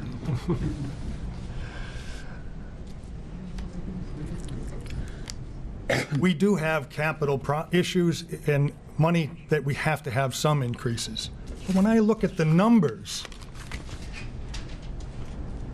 please correct me if my math is wrong, 67% it looks like for a sewer rate increase over the 3-year period for usage fees. Is that correct? I believe that's what's been stated. $4.60 to $7.70. For the model that includes stormwater in that fee, yes. Sure you realize with the 1.6 increase in Social Security, it's going to take 41 years or more for someone to even get to the 3-year period to cover the 67% increase.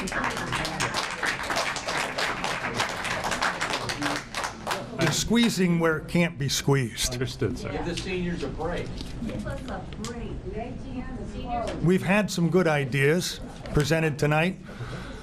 I must say the pilot is one of them. That was the payment in lieu of taxes that should be examined in this community. That's where private nonprofits would be asked to pay a share of some of the costs of the burden of their fellow citizens here in the city. I hope that can be explored on a full citywide basis. Mayor, I hope you're taking notes because the councilors, I'm sure, are.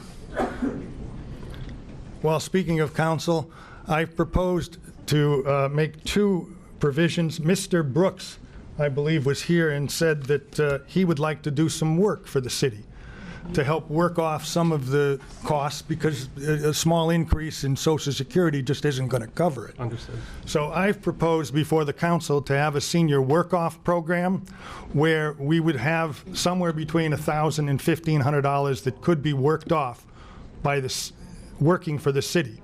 A certain number of seniors would be able to work in that program, and that would help them, help the city, and give us some additional labor.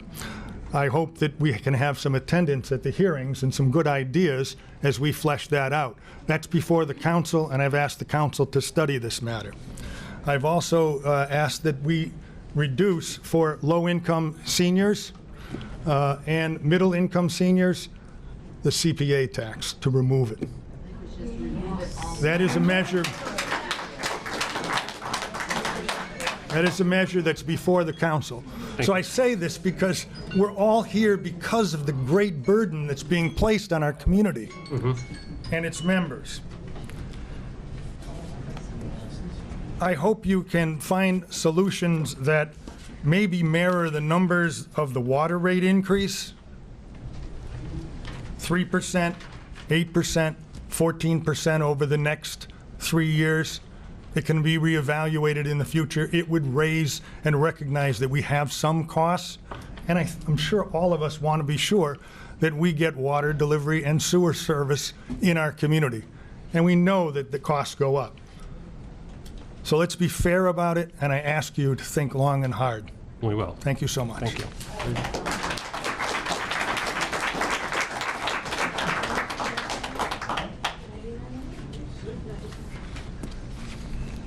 Paul Davis, 170 Park Street. So I don't want to cover old ground here, but I would encourage, to the extent that you can, that perhaps the $22 million of projects be triaged. I know you've already probably looked at them in terms of need and what needs to be done, what can be done, but you know, I'm sure you're smart people and sitting on that side of the desk. I've sat on that side of the desk before too, and if you're given half the budget, you figure out what you can do with it. So I would hope you would take a look at the rates in that type of vein to see what we can get to maybe get something that's a little bit less draconian. I also have a question or wonder if you couldn't look at the rate structure between the single-family homes versus the commercial multifamily.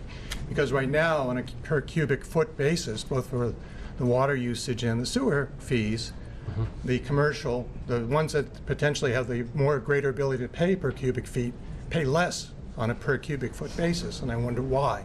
Maybe that was an incentive to get them to come into town originally, but is that really something that makes sense today?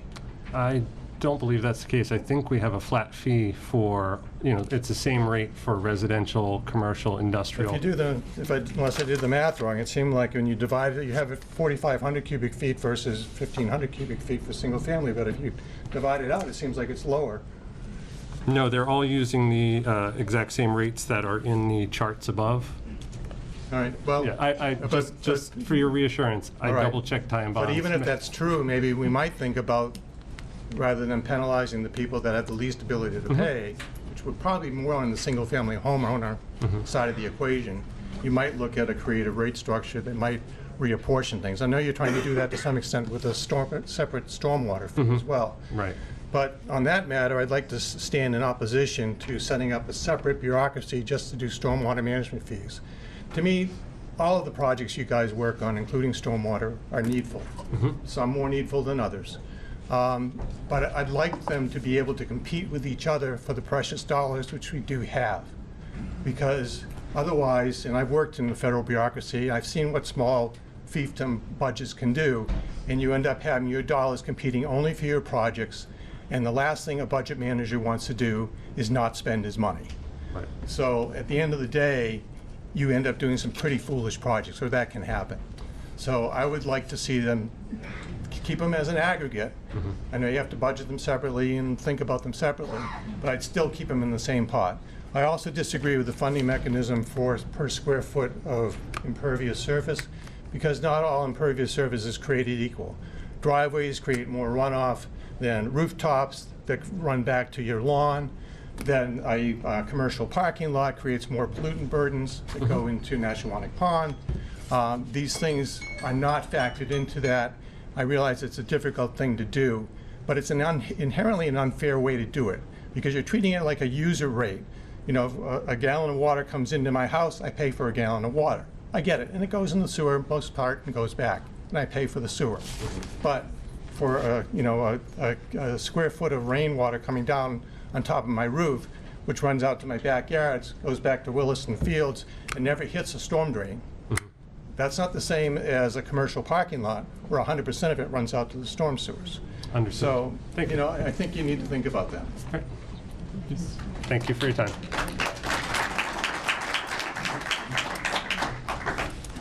My name is Kathy Trueheart, and I live at 13 Fort Hill Road here in town. The question I have is, I saw some of the paperwork, and it shows that the employee costs are costing more than what it costs to run the place. Why are we not trimming the fat there? For the personnel costs for the department? I mean, if you have more personnel costs than you do what you're taking in and what you're spending to put out for the water, why are we not cutting the fat for that? Wouldn't a normal business do that? I'll let Joe speak, but I think I think she was Laying saying, people off.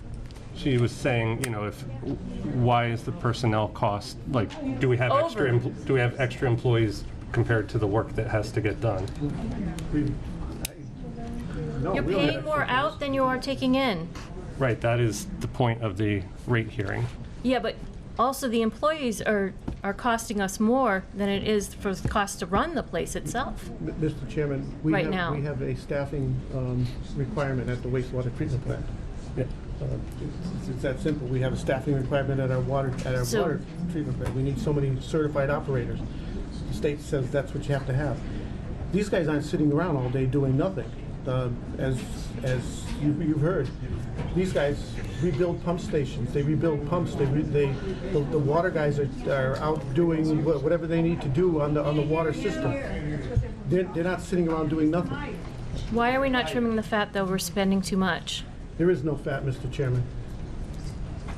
I think that should be looked into, just to write that out. And also, if you do a separate stormwater fee, that has to be, that's actually a tax. It's been, there was a thing in Boston that was one for a court hearing, that if it's not put up to a town vote for a separate stormwater, that it can be, the town can be sued and it can be paid back to the townspeople. That is a court that was won in Boston. in Boston. in Boston, which is Massachusetts, because a stormwater fee. No, I realize that. I'm asking that because in a previous meeting, you had cited a Missouri That's a case. federal law. So you told me, because the one I had wasn't in Massachusetts, so I found one in Massachusetts with the federal law. All right, I will have them look into that. Because it's considered a tax, and a tax has to be voted upon with the town's vote. Understood. Okay, thank you. Thank you.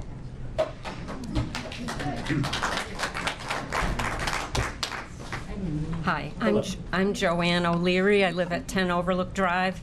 I want to thank the mayor and Peg Conniff for your communication about this issue. Sorry I haven't heard back from the DPW. I think you may have only gotten my email today, but I've had some questions for a month. But anyway, let's see if I can find some answers. I apologize if you've covered some of this because I'm coming in very late to the meeting. If you could clarify what an MS4 permit is and who exactly seeks it, and then what does it allow to happen? I know there was a big headline that Hatfield got some big money to help in their sewer issues. I don't know if it was stormwater. So anyway, I think obviously that's important. And if there's a chance for more grant money, wouldn't that reduce these costs to the taxpayer? So if you could answer that. And also, it's my understanding that the Department of Public Works is responsible for education on stormwater issues, which, you know, that may have been covered also. And part of that would be what can individual homeowners do, and how does that factor into reducing, well, first of all, the problem, which is, you know, instead of just pushing more water out, if we can stop it from going there, seems like a sensible thing to do. Okay. And I know Northampton, another way they help seniors is now I don't have all the information. They do reduce the stormwater fees for seniors, and I don't know, you know, what the qualifications or sort of categories are. But if that's another thing you could investigate, Surely. that would be helpful. And just again, the idea of more education of what can we all do, and would that have an impact on the fees for individuals? Okay. I'm going to defer the MS4 question to you. Do you want to speak as to what the nature of the MS4 is? The MS4 regulations are federal regulations that are being promulgated in each state. Okay. They're based on whether you fall under the MS4, which Easthampton does, is based on how rural or urbanized the community is, the size of the community, et cetera. They've been talked about for years. They're going into shortly a public comment period. They're coming this year. I mean, they're coming shortly, but it's a requirement that. And can you just reiterate what the acronym was for? Yeah. The Well, municipal. Joe, he has it written down. Yeah. It's an M and then the S. S, What a S. There's four S's. MS4. Yeah. Okay, I missed one. It's the municipal. Oh, I get it right here. Okay. You got it, Joe? Municipal Separate Storm Sewer System. Oh, okay. 4 S's. If around that whole process of applying for grants, does it matter if the stormwater is a separate fund or if it's lumped in, which seems to be two proposals here tonight? So I don't know if that is... No, I think the funding would be the same. You know, it would Okay. go to the same projects. And as to speak to a question before about triaging, the multi-page handout that everyone, hopefully everyone got or was able to share, is a triage list of all the projects across all three categories: water, sewer, and stormwater. Right. And there has been some question as to grants and how that could offset the fees. And with, I think the issue is with a list that long, we're really only working at the top. And if you do get a grant that takes an item away, you're really just going to move another item up the list to triage. So, or, you know, we have been able to get grants like the Admiral Street grants that are helping to redo streets and stormwater systems on roads that we would never get to under normal funding mechanisms.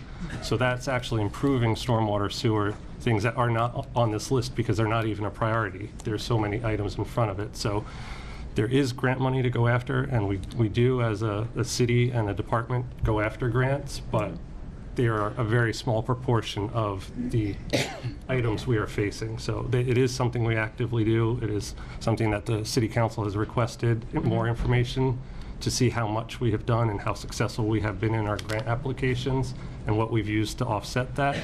But it's not going to fix all the problems. Even if we got every grant we went after, there's still a large list that is in a triaged order. So. Okay, well, thank you. But if, I don't know, and I'm probably running out of time, but if you could really look into the issue of more education, which seems to be a requirement anyway, of what individuals can do and, what kinds of things the city is doing to reduce stormwater, before it gets to the drains. Yeah, there are programs. I can't think of. Is it Think Blue? It's a Easthampton or a Massachusetts initiative for like education. I've seen it online. You've seen the little rubber ducky commercials and stuff like that. That is something I would like to see as part of this.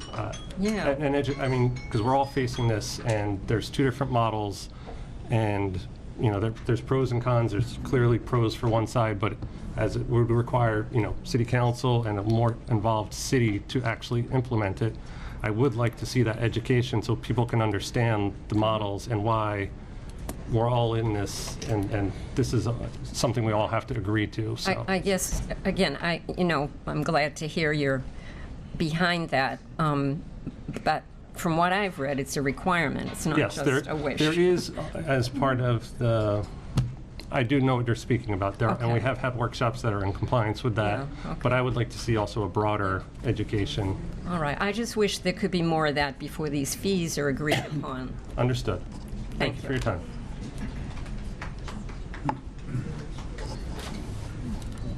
My name is Michael Garjan, 7 Fairfield Avenue. Years back, when I was Director of Small Business Development for the Valley CDC, I was working with Tom Nelson, I think his name was, down at the water plant. We looked at the water in this town.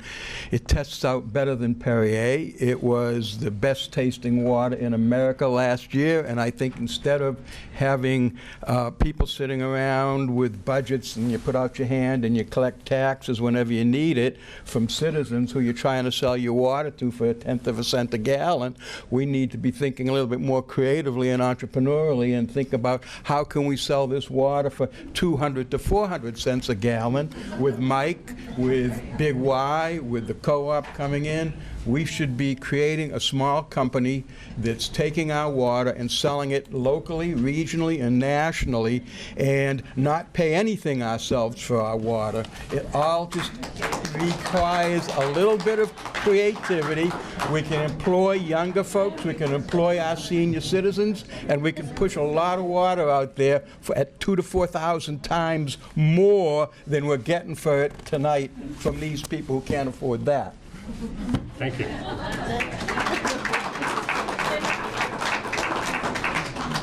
Hi, my name is Brenda Peltz, and I live at 4 Hunter Lane.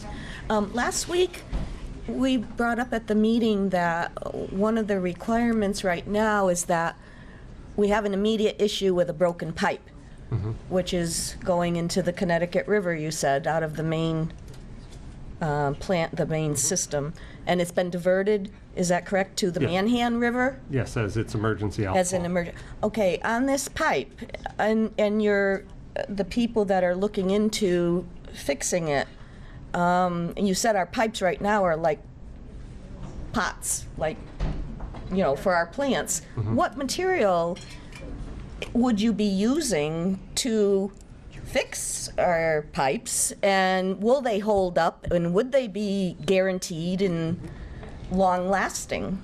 If we're going to put money into this to fix the pipe, we want a quality product. Understood. Well, I can speak to what I understand the repair to be. I don't know what, we've only just sent out to bid the actual repair of the breach, but the repair for the entire length, it's a little over 2 miles from the treatment plant out to the Connecticut River. The proposed fix for that would be a cast-in-place liner, I think is what we were looking at.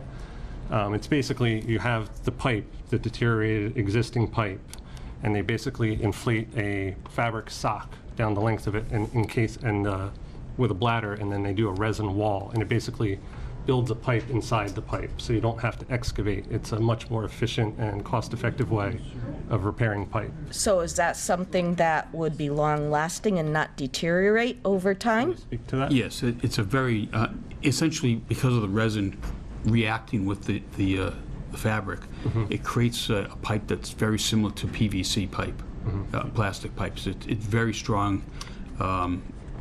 You do calculations to determine the, how thick you need the liner to be. Right. But it's used all over the country. It's very strong. Yeah, I can say from the industry I work in, I've actually worked on a project where we did it to a pipe that was a 6-foot in diameter pipe, about a mile long, and that was the option that was used, and it worked very well. You also mentioned that it had to be fixed within a certain time frame, or we were going to have a fine placed on us. Is that my understanding? Yeah, to recap what we did at that meeting, Joe basically said that, we had a failure, but the DEP has been very understanding we have not been fined yet. What's our time frame for that? We have. There is no time frame, but rest assured, we've opened bids, we've got good bids, we've got a good contractor. We'll be signing a contract with them within another week, and hopefully within the next month it'll be repaired. So there shouldn't be a fine that we'll have to absorb? No, not at this time. Okay. The other thing is, I know the pot funds, or the money we're making off the pot, has been addressed, but are there any other like rainy day funds that the town has, or any emergency funds that could be used to lessen any of the burden on the seniors or anybody? I mean, I'll let Joe speak to it, but my understanding is, like has been stated, is the enterprise funds have to be self-sufficient, and there can't be money intermingled from other departments or agencies or budgets of the city without a special emergency allocation from city council or something like that. There isn't commingling of funds in this instance. But if this is it considered an emergency, is that a possibility to look into? What would constitute an emergency that we would seek funds from another source in the city? I don't think we would ever seek money from another source in the city with an enterprise fund. We would look to borrow or defer another project or something like that to get the emergency taken care of. Okay. That's the answer I was provided. Okay. Thank you. Hi, good evening. Erica Flood. I'm on Parsons Street. I've lived on Parsons Street the majority of my life. I know how long we've been in dire need of repair, because when I step outside my back door, there's a certain stench in New City that has never gone away. I want to caution my fellow neighbors about applauding for ideas like bringing in outside companies to take our water and sell it for profit. We have stakeholders in this community right now who are making profit off of this water, and I do agree with the idea of exploring higher commercial rates and also rates for nonprofits. Williston is not the only nonprofit in this city. The Catholic Diocese closed a number of our churches many years ago. They are sitting tax-free on those properties. They're using them for whatever they deem necessary, but they're not paying the same rate as us. I've known people and close relatives and family members who lived in communities where places like Poland Springs have come in. Rangeley, Maine. Rangeley, Maine rolls up its streets around 5 p.m. every night. You can be sitting out and you can just see the water trucks leaving town. And when they suck your wells dry or contamination happens, those companies have far more money and power than the municipalities that they have destroyed. We need to look at the stakeholders that we have within our municipality now. We need to get creative. And there's been a lot of great ideas tonight, and I would really encourage us to look at those. The stormwater fee is a great option for our seniors and for our families. I am a single working parent with a duplex on Parsons Street. I've had to go head to head with the Board of Health over tenants who complained about very basic increases in rent because of the amount of water they've used over the years. Okay, I understand. These property tax increases have hit me hard. I'm going to be a census worker in the next couple months to make extra money for me and my daughter, okay? I understand it. But if you look at the stormwater fee, those of us on budgets, we know it's going to be $124 each year. There are going to be no increases. And if I want to have an incentive for using less water, it's to not pay more of the usage fee. Simple, right? So I just want to encourage you, please consider these other options. Let's take our time. 100% I understand the need for all of the repairs, but I do think we can find other ways to do this, and it's not inviting somebody in to just farm our water out. We're going to be left with a lot more problems in the long term if we do that. And I really thank you for all of the time and effort that you're putting in. These are all volunteers. They're not getting credit for their property tax. They're not getting credit for their water usage. They're not at home with their families right now. They're not tucking their kids in tonight. They're just doing the best that they can do for all of us. And I think if we can slow this down just a bit and look at all of the options, we're going to be able to find a solution. We're a really great community, and we're a really smart community. Thank you for your time tonight. Thank you very much.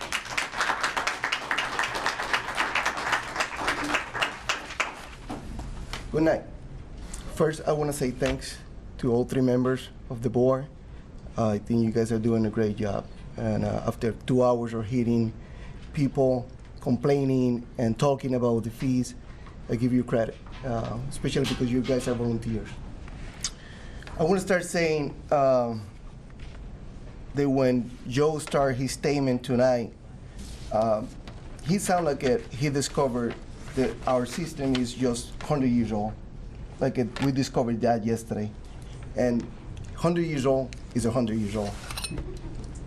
The study started 2015. So that was 95 years old system that we started studying. And we discovered that the system is old. Anyone can say that without a study. I can bring more numbers. But I think, like my friend Paul St. Pierre, his statement, he bring a lot of numbers. Councilor Conniff bring more numbers. And I'm not here for that. Because I think you guys hear what we have to say. There was 2 proposals. And the director said that you guys should approve the proposal that he bring to you guys. And as a city council, as a resident, I please ask you to reject it. Give us another option. There's more options there. Study. Give us a break. These people who live in Social Security, they need a break. And if we can find another way to give them a break, I think that's the reason you guys are there. Mm-hmm. And if you guys have to send something to the city council, we are open to see it there. We are not afraid. We are not going to kick the can again. The city been kicking the can for a lot of years, and we are not here for that. We're not getting elected to kick the can anymore.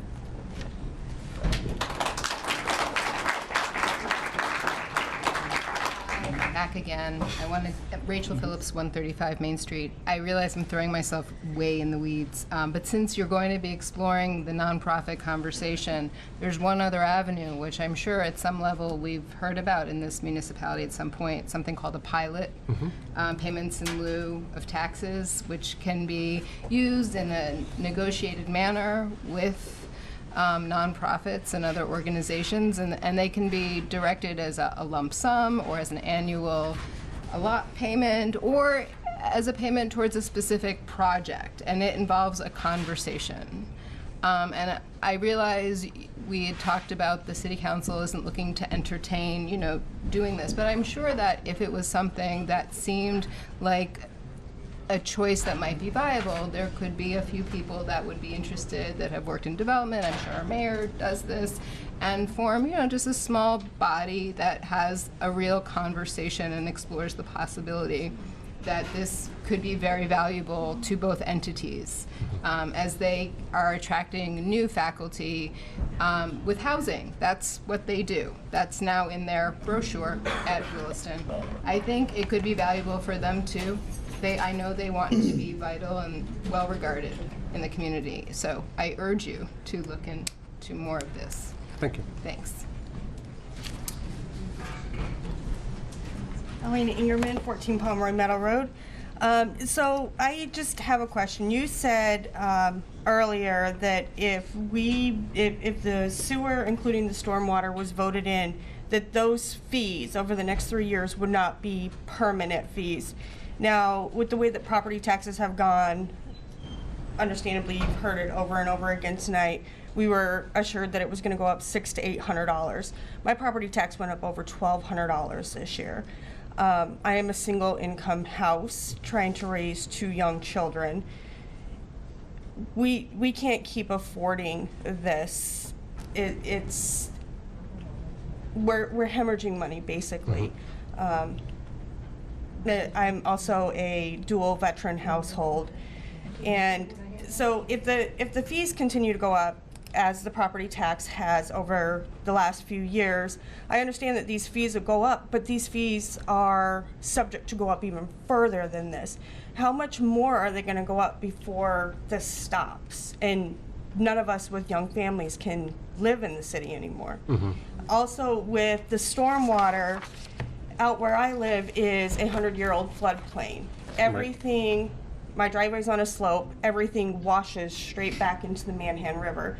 You cannot build beyond our house. We own about 3 acres of land. You cannot build back there.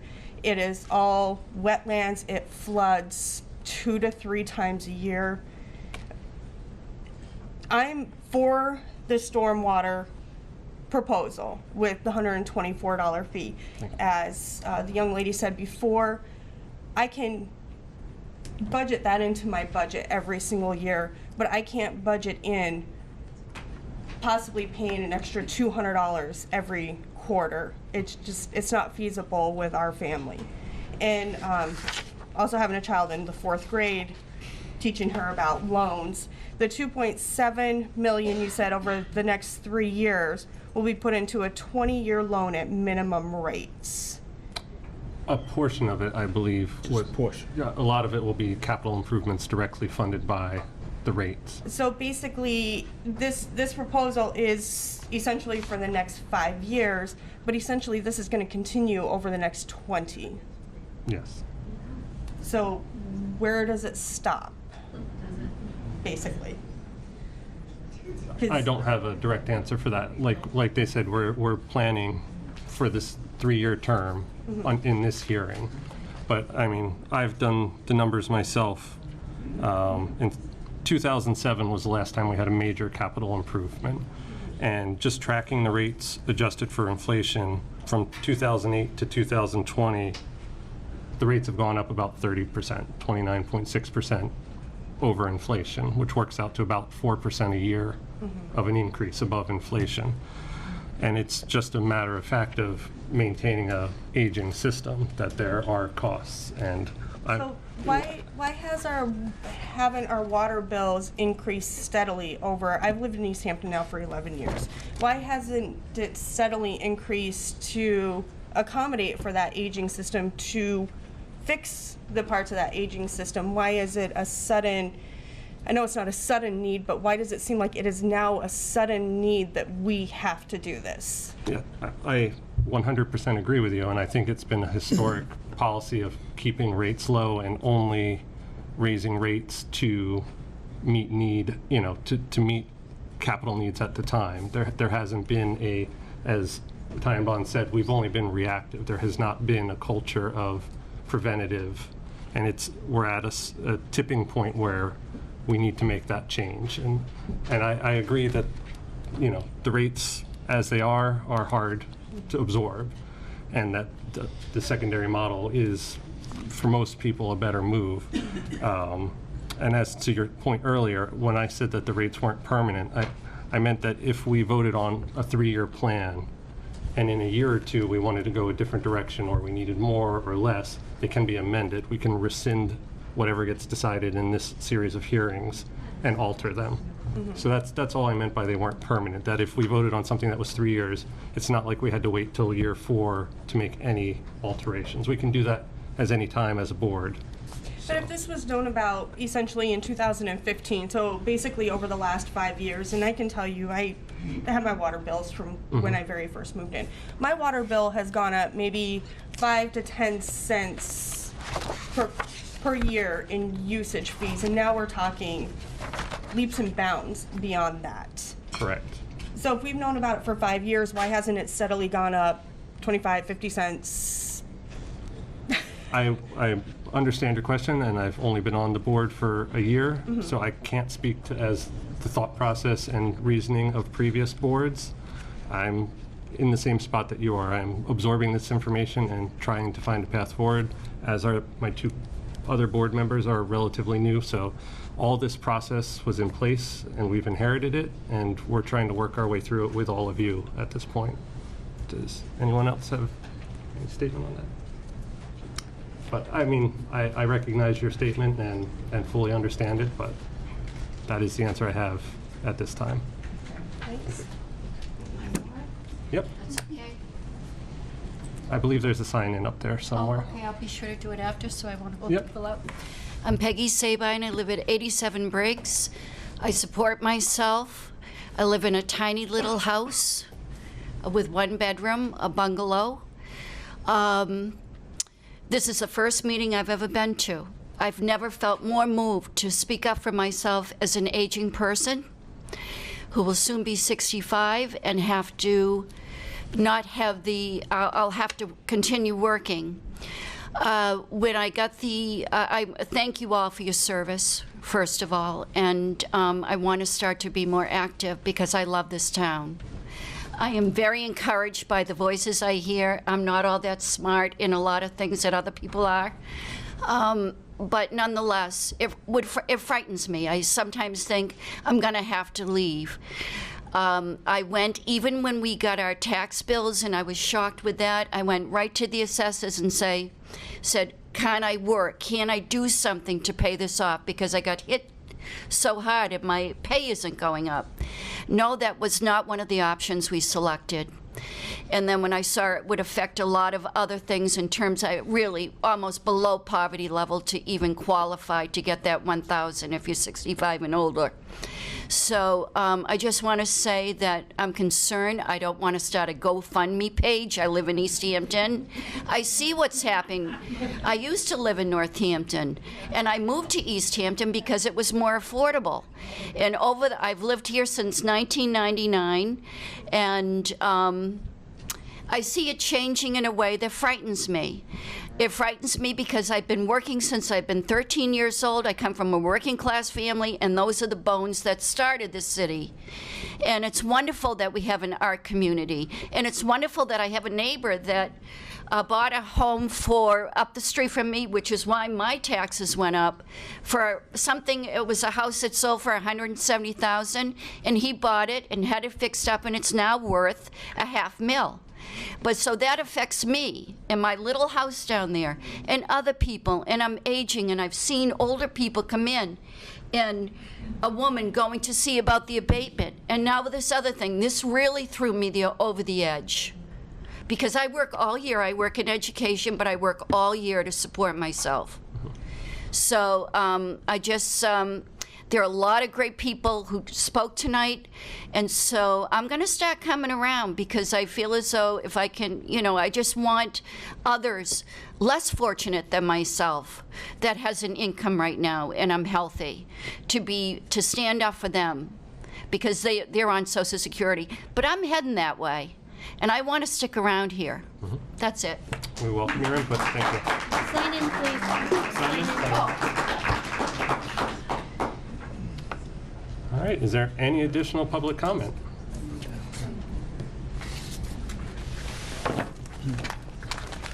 All right, well, I am going to close the public comment. At this point, the board can deliberate We can vote on the proposed rates, or we can vote to continue the meeting. And I would recommend to my fellow members that we continue this meeting, because I would like to have some time to work with what we've heard. I'd also like to work with City Council to see what a path forward might be to follow the second model not proposed by the DPW, and if there can be any kind of reductions or abatements or pilots. I just want to make sure we thoroughly explore everything as a board. I'll also be looking to Ty and Bond to supplement any information you can. I'll get together a list of questions based on what I've heard tonight.